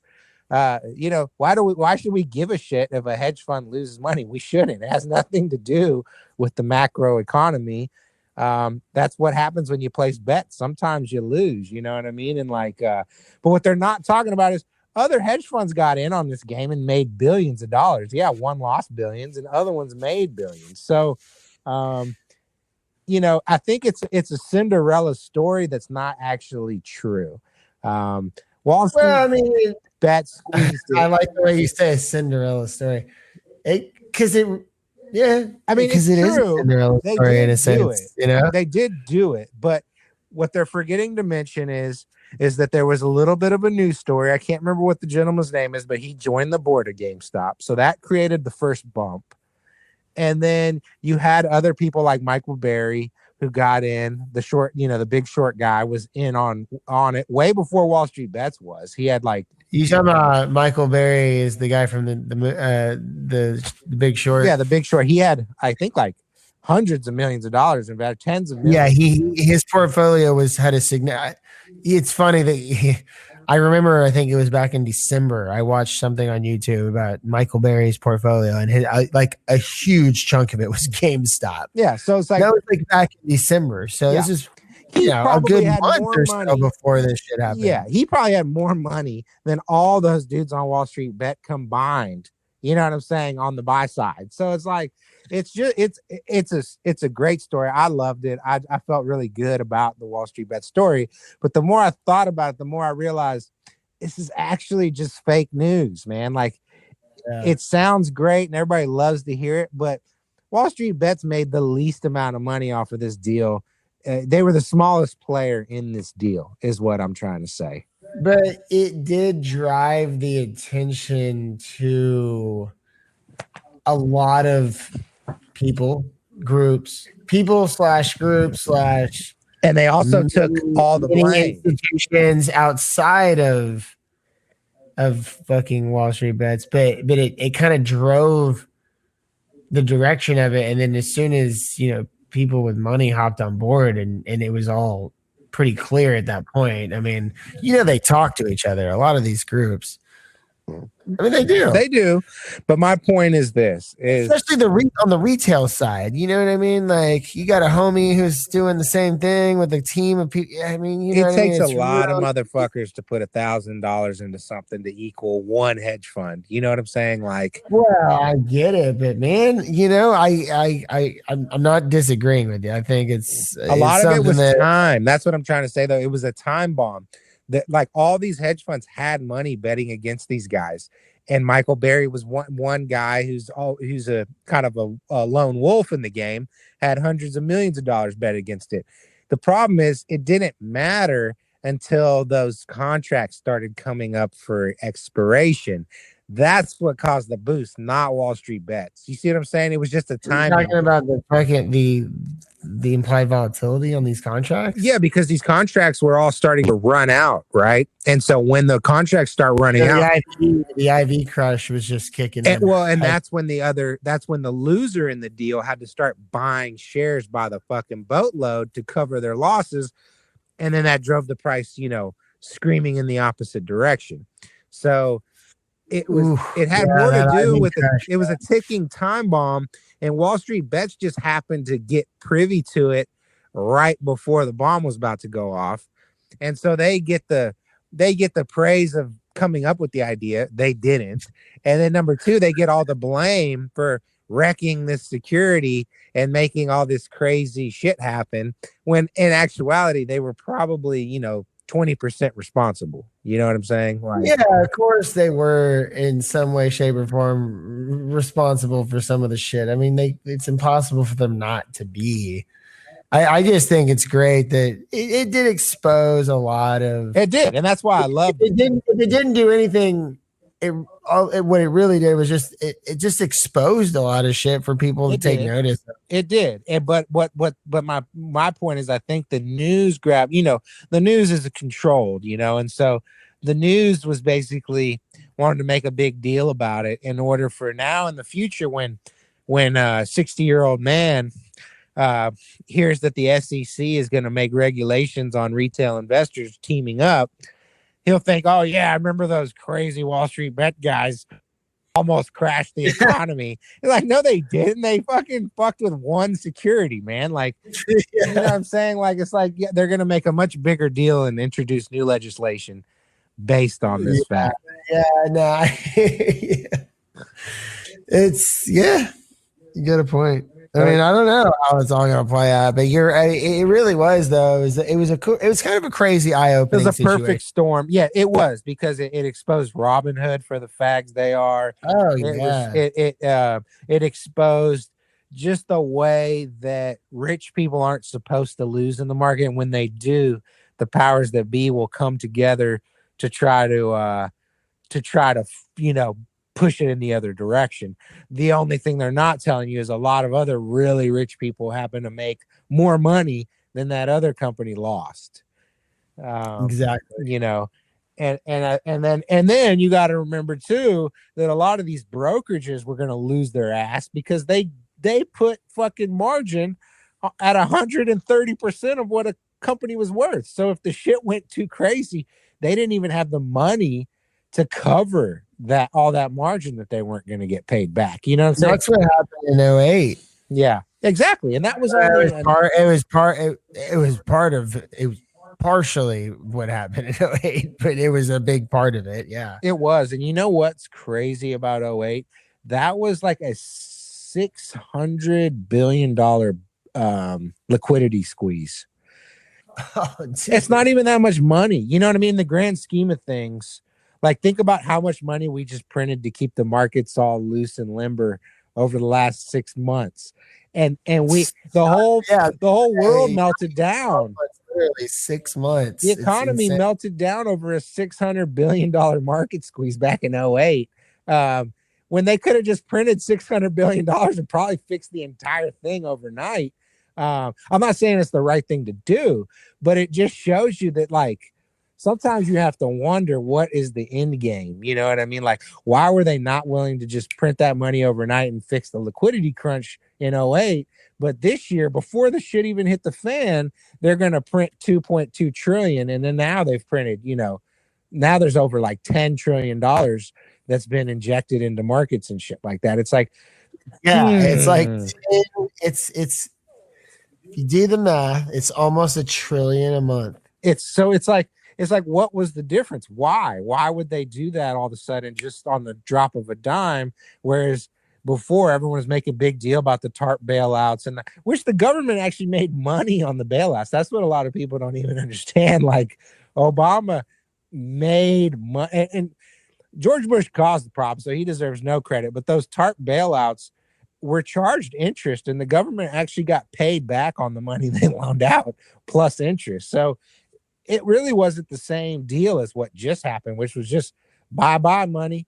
It ain't coming back. You know what I mean? Like, that's just out in the rich people's pockets now. You know what I'm saying? Like, yeah, you don't pay that back. It's just bye-bye. It's in the markets now, and then, now granted, they can it's a weird feeling too when that happens. They can sell the securities probably at a premium if the market continues to go up, but when are they going to pull the money out? How do they decide when the money gets pulled out? It's probably when retail investors are long on stocks. Right now, there's a lot of retail investors that are actually, the majority of shorts in the market right now are held by retail investors. I've been seeing more and more theories based on this, and it's really interesting. You can pull up the data on who's long and who's short. Is it retail investors or is it the big banks? The big banks are long on stocks right now. So you can confidently invest in stocks right now, knowing that the big banks usually never lose. Well, when you see that ratio start flipping the other direction where the retail trader's long, you're going to see the banks go short. And then guess who's going to be right? The market will start to drop. Now, when will that be? I don't know. But you've got a Fed that's holding trillions of dollars in securities and banks saying long. Well, the minute the Fed starts selling securities, you better believe that the banks are already going to, all the rich people are going to be tipped off and they're going to start going short before the Fed starts selling all their securities off. Yeah. And no, and that makes total sense. I mean, I get it. And for anybody who doesn't understand it, I mean, they control the flow. That's why they call it a bank, because what is the river? What is the river controlled by? The banks of the river. It controls the flow of the river. The banks control the flow of the money. And so if you're betting against the banks, you're going to lose at least in the long term. Yes, you most likely are going to lose. You can definitely scalp trade bank stocks, especially earning run-ups, things like that. Like, don't get me wrong, like I've played bank earning run-ups plenty of time on options trading. But so right now you're betting with the banks. The banks are long. Well, exactly. Well, no, and not to give away any strategy of mine. I mean, I've heard this from so many people, and I've actually played it, and it's worked out. You buy options calls on whatever bank it is. I mean, for the most part, most banks typically do have decent earnings, and so usually there's a run up before the bank earnings. And I've learned my lesson. I don't hold through the catalyst event. No. Okay, so if there's earnings over the weekend or whenever, I'm not going to hold through it. I'm going to sell before, especially if I'm up. And then potentially buy puts on the downside of it. Yeah, buy the rumor. Which is a gamble because you never know, right? You just don't. It could gap down. You could miss your opportunity. I mean, it's kind of confusing. Well, it's a cliche, but it's true. You buy the rumor, you sell the news. Yeah, and I'll tell you the worst. And I think I brought this up on past episodes, but if I didn't, I'm not going to go into too much detail. But back in December, I fucked up like big time, and I learned my lesson on sell the news. Like, I bought Pfizer calls, expensive, short-term, expensive, like in the money calls. I think they were like a week or two out, and it was right before they announced on the TV that Pfizer was approved for the vaccine. So I rode that run up and I was up and I should have sold. And it was Friday, right? So as soon as the market closed, like you're holding those options to the weekend no matter what. And every day that goes by, theta, it's the time decay. You're losing. I don't remember what it was, but it's not something you want to hold on to for very long. The theta will eat you alive. And it's come Monday, it gapped down. Everybody sold the news in pre-market, and I went from being up a lot to down tremendously. and then I bought those SPCE calls, like, the week prior to the first launch they had, like back in December, and they it went sour. I was another just blow to the stomach. Like it was bad. So I learned my lesson. I sell the news. I do not hold through the week. I don't hold through. Yeah. I don't hold through any of it. It's just not worth it. Thanks. Yeah. Yeah. Play the run-ups and get the fuck out. Take your 20%. Don't be greedy and go for that 200%, Yeah, yeah. No doubt. But it's that's the story from Tiz. Yeah. Don't be greedy. Yeah, exactly. And so I think that's probably one other story we were going to talk about. I don't know if you want to even fuck with it, but NASA NASA rover reaches Mars. Oh yeah. Dude, I'm so glad you got so entailed with talking And shit I haven't about. looked this up at all. So you're the leader. No, I'm glad you brought. I have the article right here, and I love.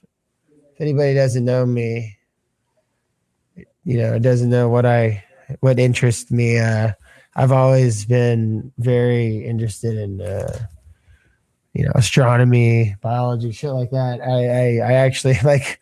I've never been like the best student in school, but like math, and I think like any kind of crazy interesting science class always did well in. And so astronomy was one that always just interested me. And so anytime I see stuff about space, it just kind of catches my attention. Well, I saw this article and I knew this was happening, but I guess it just happened so quick because this thing's been in space for a long time. And I'll read it. I'll read the article name. So it says, Success. NASA's Perseverance rover is currently on Mars, and the Perseverance rover, for anybody who doesn't know, is the rover that was launched into space, I believe, back in do you know, Two Oak? I was trying to find it on here and it didn't give me the date that it was launched. Did you don't know though, because I brought it up earlier. You're like, well, here, anyways, regardless, I think it's been about at least a decade. Okay, if not longer, it might be 2 decades. It's been out there for a long time. Damn.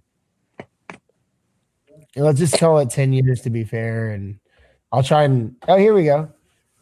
If I would have just shut the fuck up and kept reading. NASA's Perseverance rover struck its landing on Mars on Thursday, becoming the biggest and fastest rover that has ever reached the surface of the red planet and kicking off a decade of work leading to a coverted Mars sample return mission. So I guess that's what it's doing. Well, that's 10 years of like working on the project. Coveted, sorry. Not COVID, coveted Mars sample return mission. So I guess it's just there collecting samples. And it's going to come back, apparently. It says, after completing a risky series of maneuvers, nicknamed the 7 Minutes of Terror, quote unquote, is what it said. The rover signaled that it had safely arrived at its target site. So the target site, its name is Jezero crater. Jezero crater. So it costs over $2.4 billion to design, build, and prepare the Mars nuclear. It's actually a nuclear-powered rover, which is pretty cool. Is it? Oh, wow, yeah. And it's not small. This thing weighs a ton, 2,200 pounds, 10 feet long, 9 feet wide, and 7 feet tall. So this ain't no like little bullshit-ass little... Yeah, this thing is beastly. Yeah. Shit. Yeah. That is big. So they're looking for ancient life. They want to know if life ever existed. Hey, and just to let you guys know, it can travel at 152 meters per hour. So 152 meters. I'm trying to think of that at least in. That's like 450 feet an hour, so that's not great, but yeah, it's definitely measured in that type of speed because it's not going anywhere near like the speed limit. It's going slow as fuck, but they don't want it going fast. It's just supposed to be picking up dirt and shit and doing this little thing. This is the 9th U.S. spacecraft to successfully land on Mars since 1976. It's the 9th one. Yeah. Huh? And a rover from China arrived earlier this month. Oh, yeah. It's the Tianwen 1. Yeah. It's carrying China's first Mars rover. So the total mission for us is going to cost about $2.7 billion. I still can't find out exactly how long the flight was, which is kind of lame. Like, you should kind of be. It's not a decade of work, but that's much different. I don't know. Yeah, exactly. I don't know what that means. I don't know how long the flight would be on that. I don't know what entails what, but yeah, it says like a decade of work. So, all right, real quick, just want to give a quick shout out to the homies over at Anchor. Thank you, Anchor, for everything that you do for us and keeping the Tiz Talk podcast going. It wouldn't be possible without you. So let's get back to it. Well, Tiz fam, it was kind of an interesting time to catch a break anyway. My mom just sent me a screenshot of her CenterPoint energy bill. No way. I don't know. We were talking about this earlier, and actually, we didn't bring it up on the show, so we should talk about it. But if I had to guess, after knowing what I know, but I don't want, does it break it down by kilowatt, or how is it broken down? $220,000. Wait. For how much time? I think it's obviously a mistake, but I mean, obviously it says your current bill $220,000, and then on the bottom it says you are currently enrolled in auto pay, so this will be what? So it's like, bitch, you ain't gonna auto draft $220,000. So wait, okay, so to put a little context with what Too Woke is actually talking about. We talked about this earlier today. We didn't bring it up on the show. I could read this, but I think I can say it. Basically, well, here, let me read it so I don't fuck it up for you guys. Okay, so as of 3:05 on Tuesday, February 16th, CenterPoint Energy said they cannot restore power to homes until more electricity is created. ERCOT, which is, oh my God, whatever, the Electric Retard Commission of Texas, I guess is the way to say it, because that's basically what they are, will not allow them to bring more customers back online. CenterPoint said customers without power should be prepared to have no powers for several more days, which actually happened and is still happening. These conditions in the electric industry mean we'll likely to start to see some of these retail electric providers, those who do not know what that means, because it's basically a Texas thing. These are the companies that they're the providers. They're the middleman. You pay them. So basically, you sign a contract with them. What they do, you sign a contract with them. They pay a certain rate, and that's what it is. And there's hundreds of them now. Yeah, it's all been privatized. So what they do though is they get futures, basically saying, "Hey, we're gonna get energy for this much money," and so then they make a little bit of money on the consumers, but they have to compete with each other within a certain amount, or nobody's gonna go with them, right? So they have to be competitive, but they don't actually produce the power. Like he said, they're a middleman. They just kind of buy futures for electricity. Right. They distribute it and they sign these contracts with you, the end user. Yeah. To a certain rate per kilowatt is, to my understanding, what is the way it's measured is kilowatt. And I think the average rate of, on any given normal day is like 5, maybe 10 cents a kilowatt. And I think 10 is calling it kind of high. Yeah, I think it's like 5, 6, 7 cents, somewhere in that range. Yeah, it's probably in between. And what I was reading and what I was telling you, I mean, and this just makes me, it ties into this crazy bill that your family just sent you, dude. Like, because it's like, whoa, like it's it's got to be a crazy mistake, but it's like, holy shit, it's actually happening. Yeah, and what I mean by that, anybody who's listening who doesn't understand, is here. I'll just read this. In an emergency meeting Monday, the Public Utility Council raised the price of wholesale electricity to $9,000 a megawatt. Okay, I didn't know what that meant until I kind of kept reading a little bit. That is what the retail electric providers pay to get it, $9,000 a megawatt, meaning you would pay about $9 a kilowatt. Now, remember, we just said something between 5 cents and 10 cents a kilowatt. This is saying $9. Yeah. So $9 a kilowatt. Let's just say you're paying 9 cents a kilowatt. What is that? 100x? Is that 100 times? Yeah. Yeah. It's It's 100 times the amount. So imagine your electric bill, multiply it by 100. Yeah. So if you're used to a $300 bill, it's going to be 30 grand. So they're saying, on average, the basic consumer's bill should be around $450 a day. A day. Okay, I get that this is a little far-fetched, but even if it was half correct, that's insane. Well, the fact that they would even set the price at that is just, it's mind-numbingly stupid. And to go off of that, the last thing, because I was kind of lost the way that I was reading this, and it ties it all together at the end right here. And basically it says some electric providers are telling customers to please leave. Like, we don't want to provide you anymore. Even offering $100 off their last electric bills to encourage customers to go somewhere else. And do not fall for that. This is to continue to get. I mean, this is, if this isn't fucked up, fam. Like, people what do is? not fall for that. Like, hey, let me say this: anybody in Houston or Texas, do not fall for it. They're giving you $100 because they know that you are not going to be able to find another provider that has to guarantee you power at a certain price.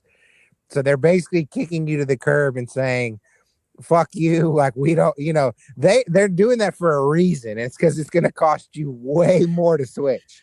Okay. So it's almost like a double, what do they call it? Double-edged sword. Like, so the way I'm reading this, it sounds like they're actually trying to help them out, because here's why, and this is why I say this. And I didn't go deep enough earlier. One of the biggest problems here is when these companies, these retail companies, they abruptly just shut down and close.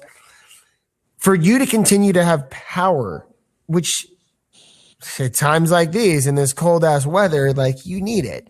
And you need power regardless, right? But let's just say your provider goes out of business. Basically, they're saying you're stuck with what's called a POLR. And I didn't know anything about this until earlier today.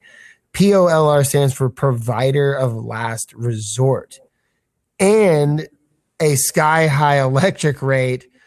Okay, now check this out. It says, and this is on Tuesday the 16th, so it's the 18th today. So this is 2 days ago. So they're saying sky-high electric rates of 25 to 30 cents a kilowatt. Now I'm going to fast forward a little bit because I already talked about this. I had to go back a little bit. We just talked about $9 a kilowatt. So look at the crazy exponential jump in a day they're talking about here. And basically, so what's happening is some of these electric providers are telling customers to please leave, giving them $100 to go somewhere else. Now, you would think basically, yes, it is kicking the curb. But as I continued to read, this is what it says. This is because those companies didn't buy enough electricity to continue to give it to you for the price you agreed to pay when you signed the contract. So basically, they ran out. And if they have to buy more now, the electricity is costing them $9,000 a megawatt. But because you're under a contract with them, they have to give it to you for pennies on what they're buying it for. But those businesses cannot sustain that type of business function. It doesn't make any sense. So they're just going to go under. And if you get an offer or a warning from your electric company, they're saying to take it, switch now, like do it now, because you don't want to get stuck with that provider of last resort, that POLR. But here's the deal, though, Tiz, is if you leave your provider right now, what do you think you're going to get offered from the exchange? You're basically walking yourself into a POLR. Do not leave. They're trying to help these companies out, but do not leave because. Well, I don't know why they're stressing to do it. They're trying to save all these jobs and companies. That's what they give a fuck about.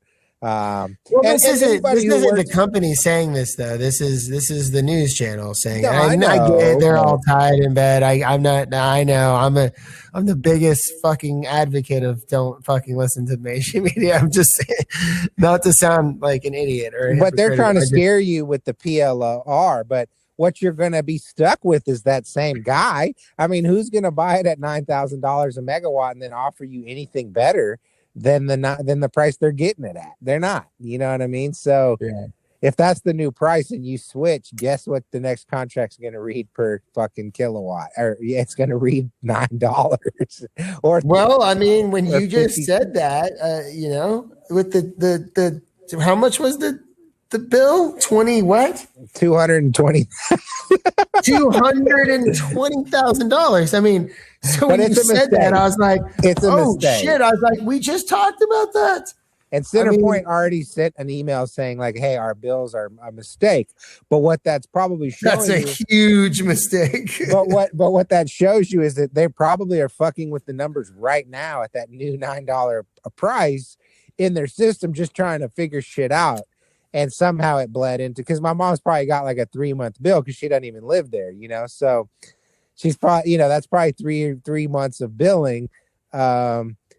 Racked up to $200,000 based on a $9 a kilowatt. You know what I'm saying? Like, they're not going to charge her that. They've already said this is a mistake, but it just shows you like how much energy will cost that $9 a kilowatt. Like, oh yeah, I mean, bro, I would love to see the itemized bill. I didn't see the itemized. I just saw the total, but my mom's like, yeah, needless to say, first thing in the morning, I'm going to cancel my auto pay. Oh, yeah, dude. Because if they pull $200,000 out of your account, you're going to be pissed off. And if that company goes and then if that company goes out of business, you might not see that money. You know, it's true. Like, that's why I've always tried to keep everything on the credit cards. It's like, you know, if someone gets you for your credit card number, you know, they might fuck your credit up or whatever at the very end of the day, but at least they didn't dip into your cash. Yeah, well, the credit card, a lot of people actually don't know this. I didn't know people didn't know this. So credit card, you are not liable for 1 cent of fraud. Right. I mean, you're fine. I mean, at the end of the day, it's so like, they can't fuck your credit. They can't do now. Your debit card, you want to be careful with people because you can well, to be honest with you, really just the smartest thing you could ever do is just get a credit card that accumulates points, whether it's airline points, whatever the fuck it is. With a decent interest rate, and just pay that shit off at the end of every month. Just swipe everything on that and pay that one bill through your debit. That way you're not putting yourself out and being vulnerable when you swipe your credit card at gas stations and online and all these things. Like, you're putting your bank. I mean, that's your bank. I mean, it's just not the smartest thing to do. Emily's credit card got stolen the other day. She was at the park, and I guess she kept her purse in like the middle console or whatever. And some douchebag went into her car and took her credit card. Well, they took 2 credit cards actually. And so they went over to Best Buy and they spent like $1,000 on the one card. And then when they realized either they had a really stupid cashier or the cashier was in on it, one of the two, they went in on the second card and spent $2,400. So Best Buy let 2 charges go through of $1,000 or more without IDing somebody, which is, first of all, like, what are you doing? You know what I mean? Wow, usually on anything that's, so, you know, who I would think, what is their I mean, I don't know what their policy is, but it's like anything over like $100 or something, they typically want to look at your ID. Yeah, exactly. I mean, everybody should be, now granted, everyone's got masks on and shit, so, you know, maybe, you know, it makes it it could be easier to slip through the cracks. But, you know, I mean, we all know that you know, it's like, come the fuck on, you still got to do it when it's $2,400. So Best Buy just ate $3,400. You know what I mean? Like, that's on Best Buy. The bank doesn't pay it. Best Buy pays that. Like, they just gave away probably a couple of flat screen TVs and who knows what the fuck. $2,400 is a lot. I mean, even at Best Buy, like, you know what I mean? Like, because I mean, dude, those flat screens are they're only like, I mean, it depends on the size. Try hard. Let's say they're $500. I mean, you have to try hard to spend like over $1,000 on a TV. Like, you got to buy like the flyest. You're gonna spend over $1,000 on TV. You're getting the newest like top of the line 4K, ever shit. OLED, like fucking flat as a pancake. TV prices go down astronomically over like a 3-year period. Like what used to be 1,000 is only like fucking 600 3 years later. I remember my mom bought one of the first HD TVs, and they were big and heavy. Like they were like a box. Yeah. And I think she paid. I can't remember what she paid for it, but it was thousands of dollars. Like I want to say it was like $5-6 grand, bro. Yeah, like back then too. Anything that was like super like. And it was dope. Like it was really dope at the time. It was like, holy shit, But I remember my dad was like, what the fuck? But literally within like a year, that same like $6,000 TV was like $2 grand. And then a year later, that bitch was like, 1,000, like, yeah, I mean, oh man, what was that movie? We were kids. It was the Terminator. Not the first one, but the Terminator 2. Judgment Day. Like it was like the first movie to come out on. I think it was on those. They weren't DVDs. They were like discs. Laser disc. Yeah, it was like laser disc or some shit like that. It was before. It was before DVDs. But still VHS. But then you had like this like laser disc situation going on. Did you ever know anybody that had a Betamax? The Betamax. I didn't. I never knew anybody that had one. But was that disc too? It was like an upgrade of the VHS, but it like never caught on. I don't know. I don't even know what it looked like, to be honest. But I've heard about it.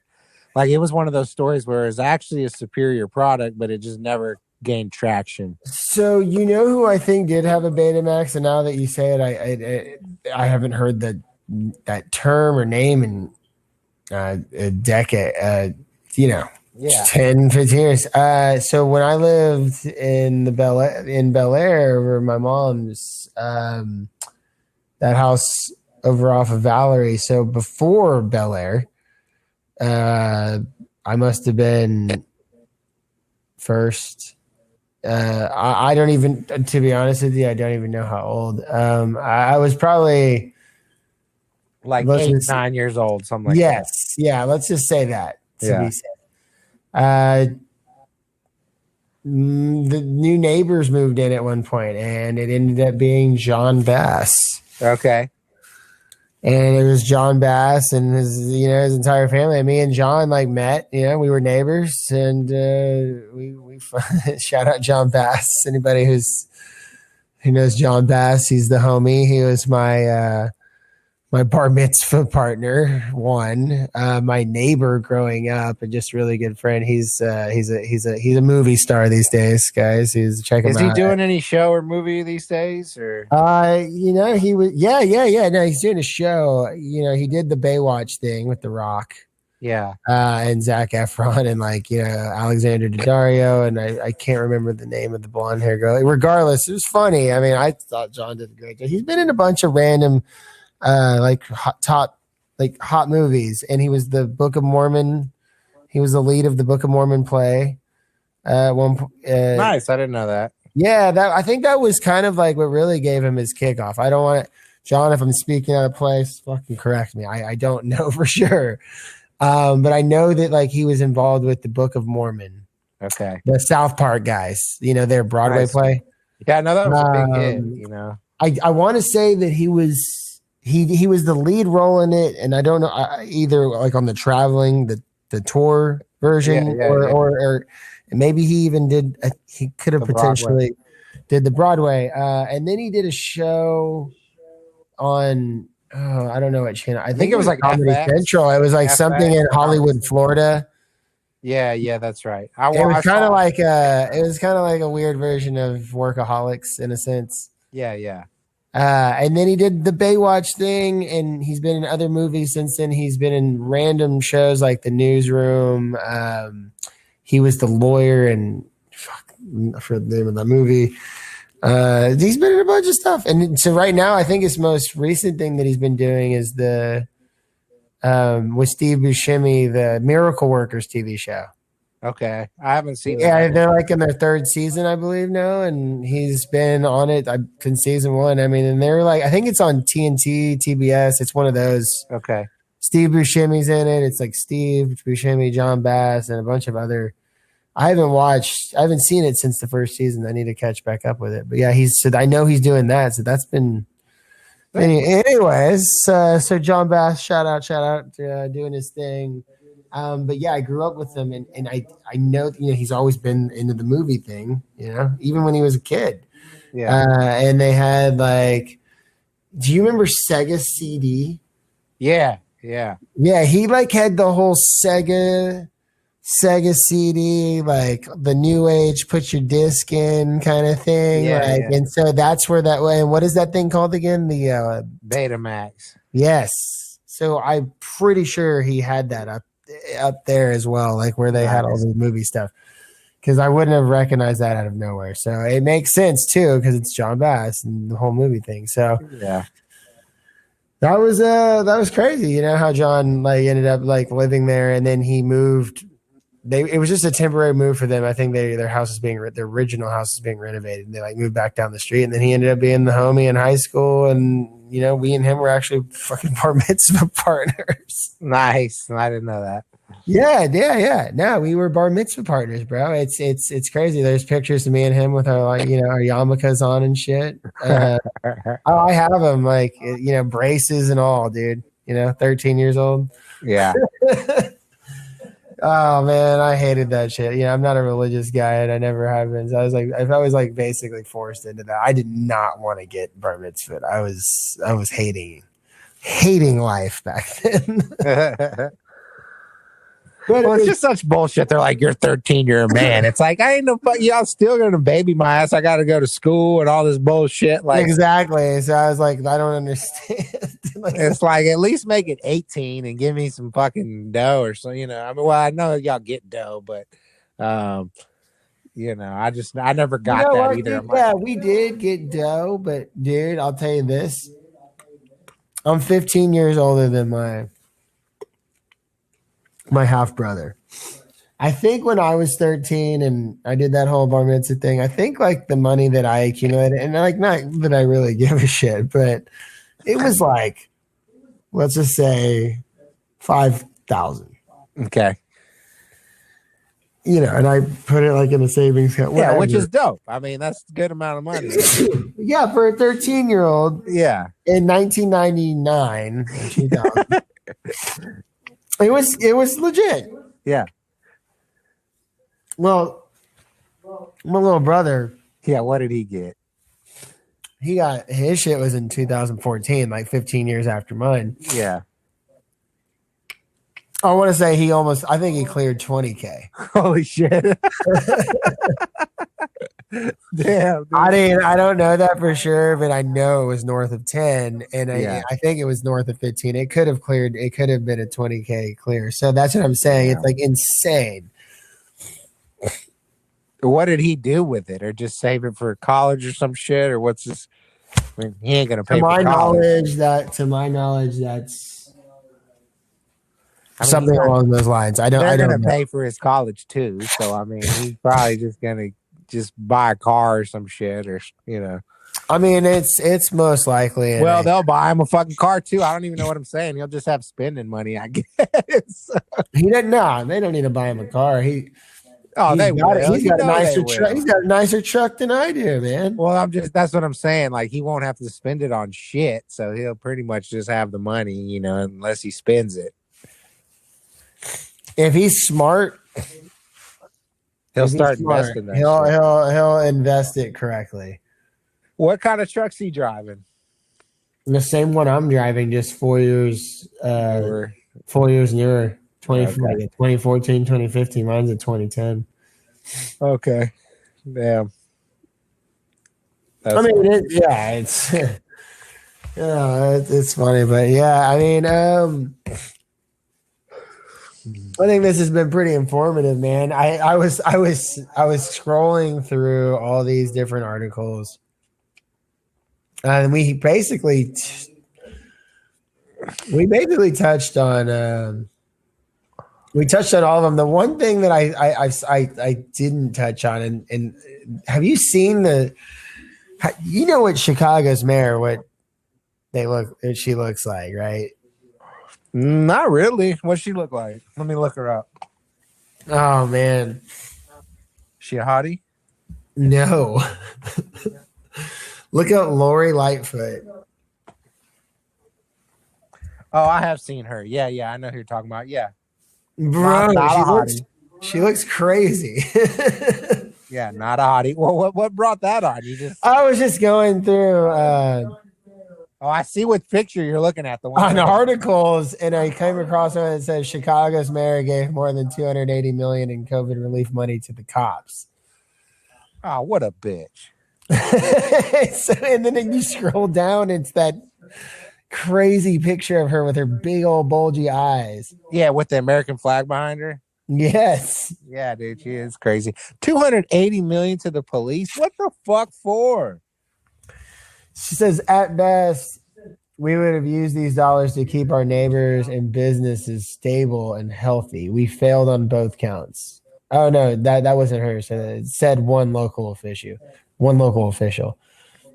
Yeah, what a bitch, man. I'm sure she ran on being like progressive and hey, I'm a black woman, and then she's gonna give $280 million to the police. Like, come on, lady, what the fuck?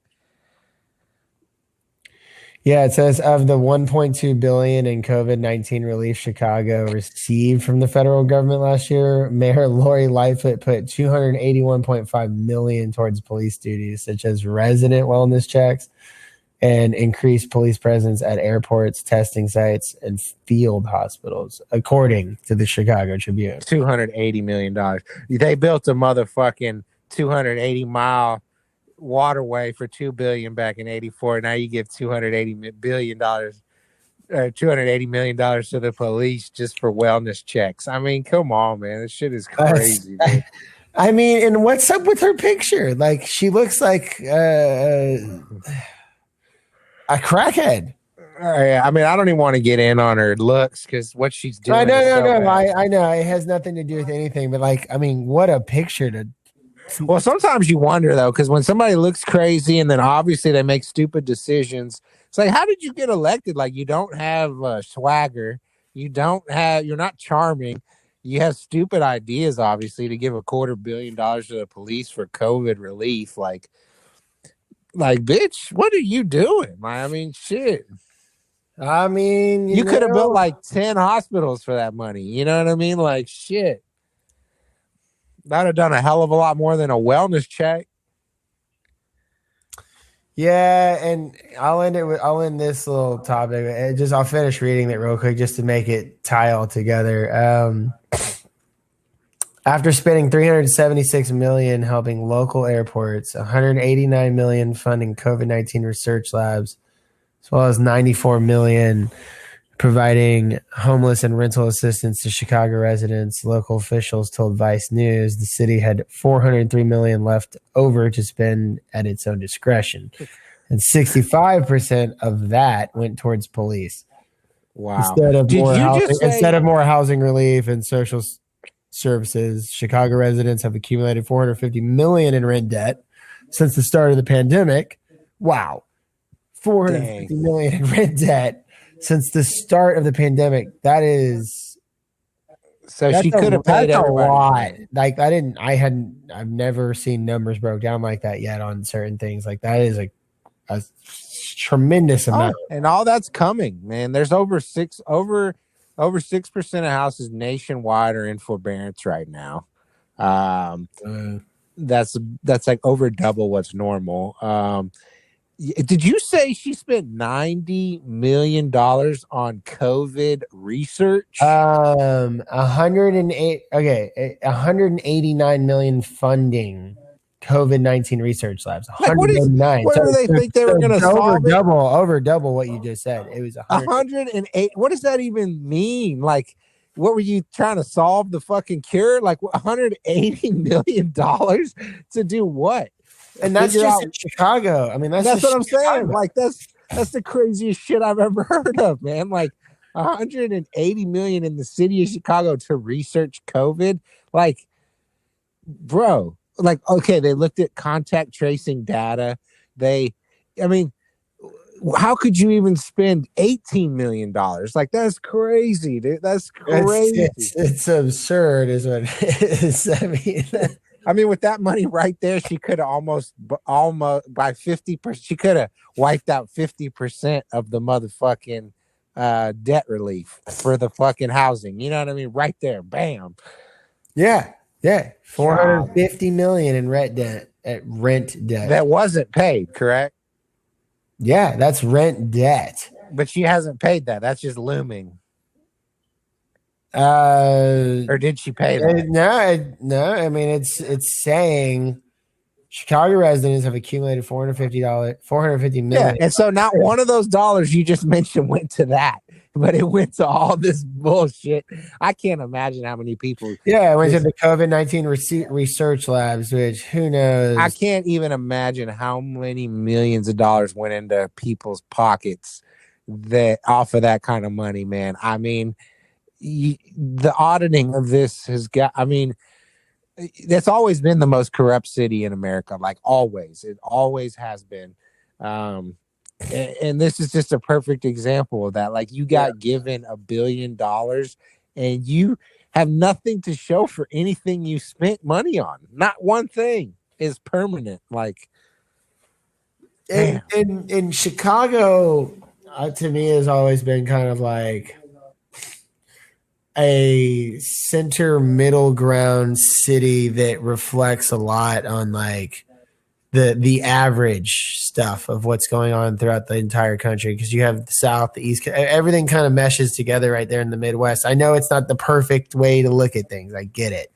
But it really does, though. It's a little bit more expensive than living in Texas, but it's not California. It's not New York. It's kind of in the center. It really is, and it really does paint a picture. I mean, when you see Chicago getting hit like this, the third largest city in the United States, it's pathetic, man, and it's a sign of what potentially is to come on everybody else. Oh, hardcore segregation, hardcore war on drugs, hardcore poverty, and then and then massive wealth. You know what I mean? It's just like it is. It's a great example. You're actually very, very right on that, man. It's like. It shows the wealth gap. It shows the war on drugs. It shows corruption. Yeah, because it's true. I mean, what do they call it? Chirac? I mean, there is some crazy shit going on out there, dude. Yeah, no, Chicago is kind of like the worst of America. It's just getting the melting pot of all of it, dude. Yeah, and I'm not like I'm sure it's great. There's great things about Chicago, but the negative. It's a dope city. Have you been? I have never been to Chicago. Oh, dude, Chicago's a shit. I mean, it's a great fucking city. I mean, it is awesome, but it's got it. I've always liked people I've met from Chicago. They're always like real cool and outgoing, and even the women there, they seem more like the aggressor than the men. The women there, like, it seem like they hit on men more than the men hit on women over there. I mean, them Chicago's women. Shout out to my Chicago ladies. To them Chicago ladies, the windiest city. Yeah, they know what's up, dude. They do. You're right. Yeah, it's a but yeah, no, you're right, man. Chicago's just always been kind of like the wild. It's a really cool city. It kind of does really just take it all in from all sides. I mean, like I said, it's not like the most accurate example, but it really does. I mean, the way I've kind of looked at it, really does just kind of like represent more of like an average. What's going on in the country. Obviously, it's not perfect again, but to see that in Chicago, which is, like I said, the third largest city in the U.S., which is having insane issues, like, with the crime. I mean, it's bad. I mean, it's bad. And the inner city, though, is, it's nice and it's safer. But man, I mean, think about it though.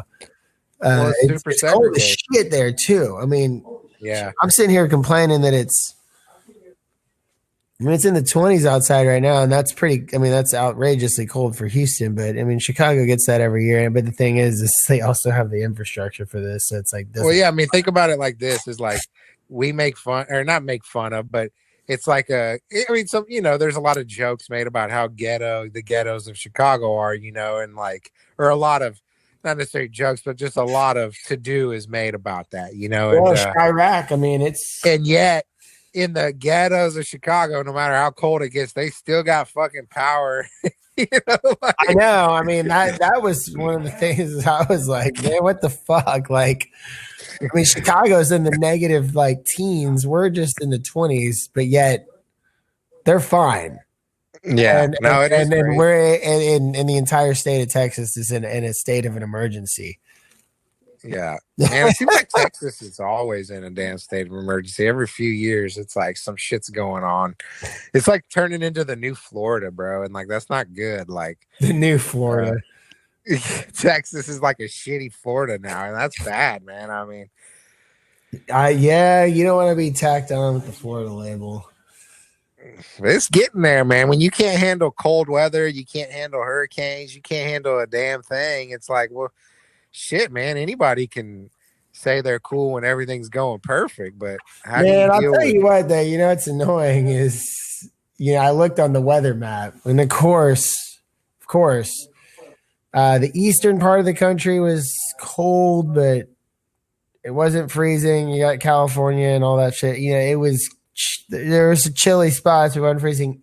Anything that was like east of Arizona and west of South Carolina was in insanely deep, freezing cold temperatures. Like the map, the temperature. And then it's funny, like Florida, Texas is like in the pink and the white looking colors, like the coldest of the cold. And Florida's over there at like 80 degrees, the whole country is freezing.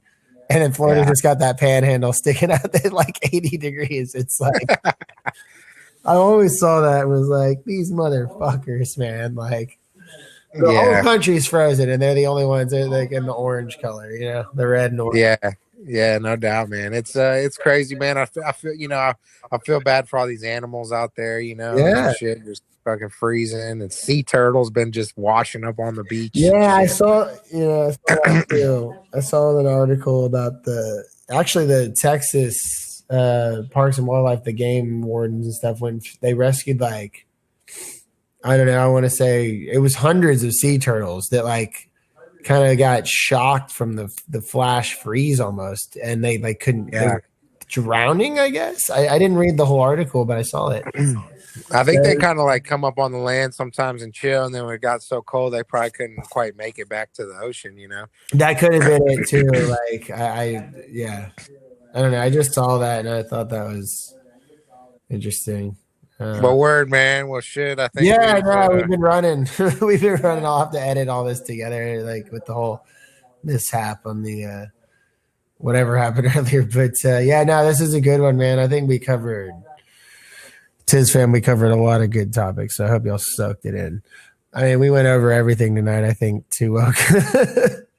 Yeah, no, I think so too, man. But I think all I'm gonna say for my sign off is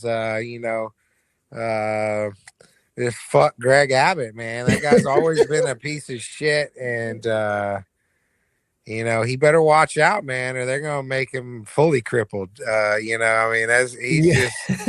a fully crippled. They'll turn him into a quadriplegic if he keeps fucking around. I mean, blaming. Some of the decisions he makes, bro. I don't even know what to think. I'm just kind of waiting for the next thing that happens to really make a judgment call on this. I think everybody needs to just come out of this situation, like let everybody defrost a little bit, and once that happens, all hell's gonna break loose. Like there's gonna be lawsuits and shit. I mean, this is gonna be. Oh yeah. I just think everybody's really kind of survival mode. Everybody's in survival mode right now. It's still really cold. There's some people obviously still don't have power.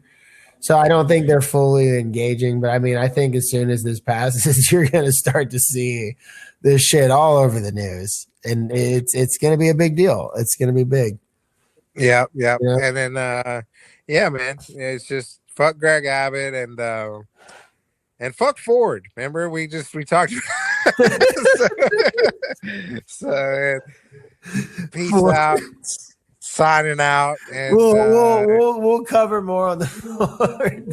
Yeah, we'll go over Ford next time in detail. Yeah, we didn't touch too much on it, but yeah, no, for sure. Well, yeah, good stuff, man. Tiz talks out. Like I always say, y'all keep y'all's mind correct, and or get your mind correct, keep it correct. Tiz doesn't ask why. Tiz asks why not. Too good having you on the show. We'll definitely do this again, and. Yeah, stay warm, brother. Yeah, I'll try to keep my ass warm. Tiz fam, we'll have an update for you. Y'all have a good night. Later, Tua. Peace, man.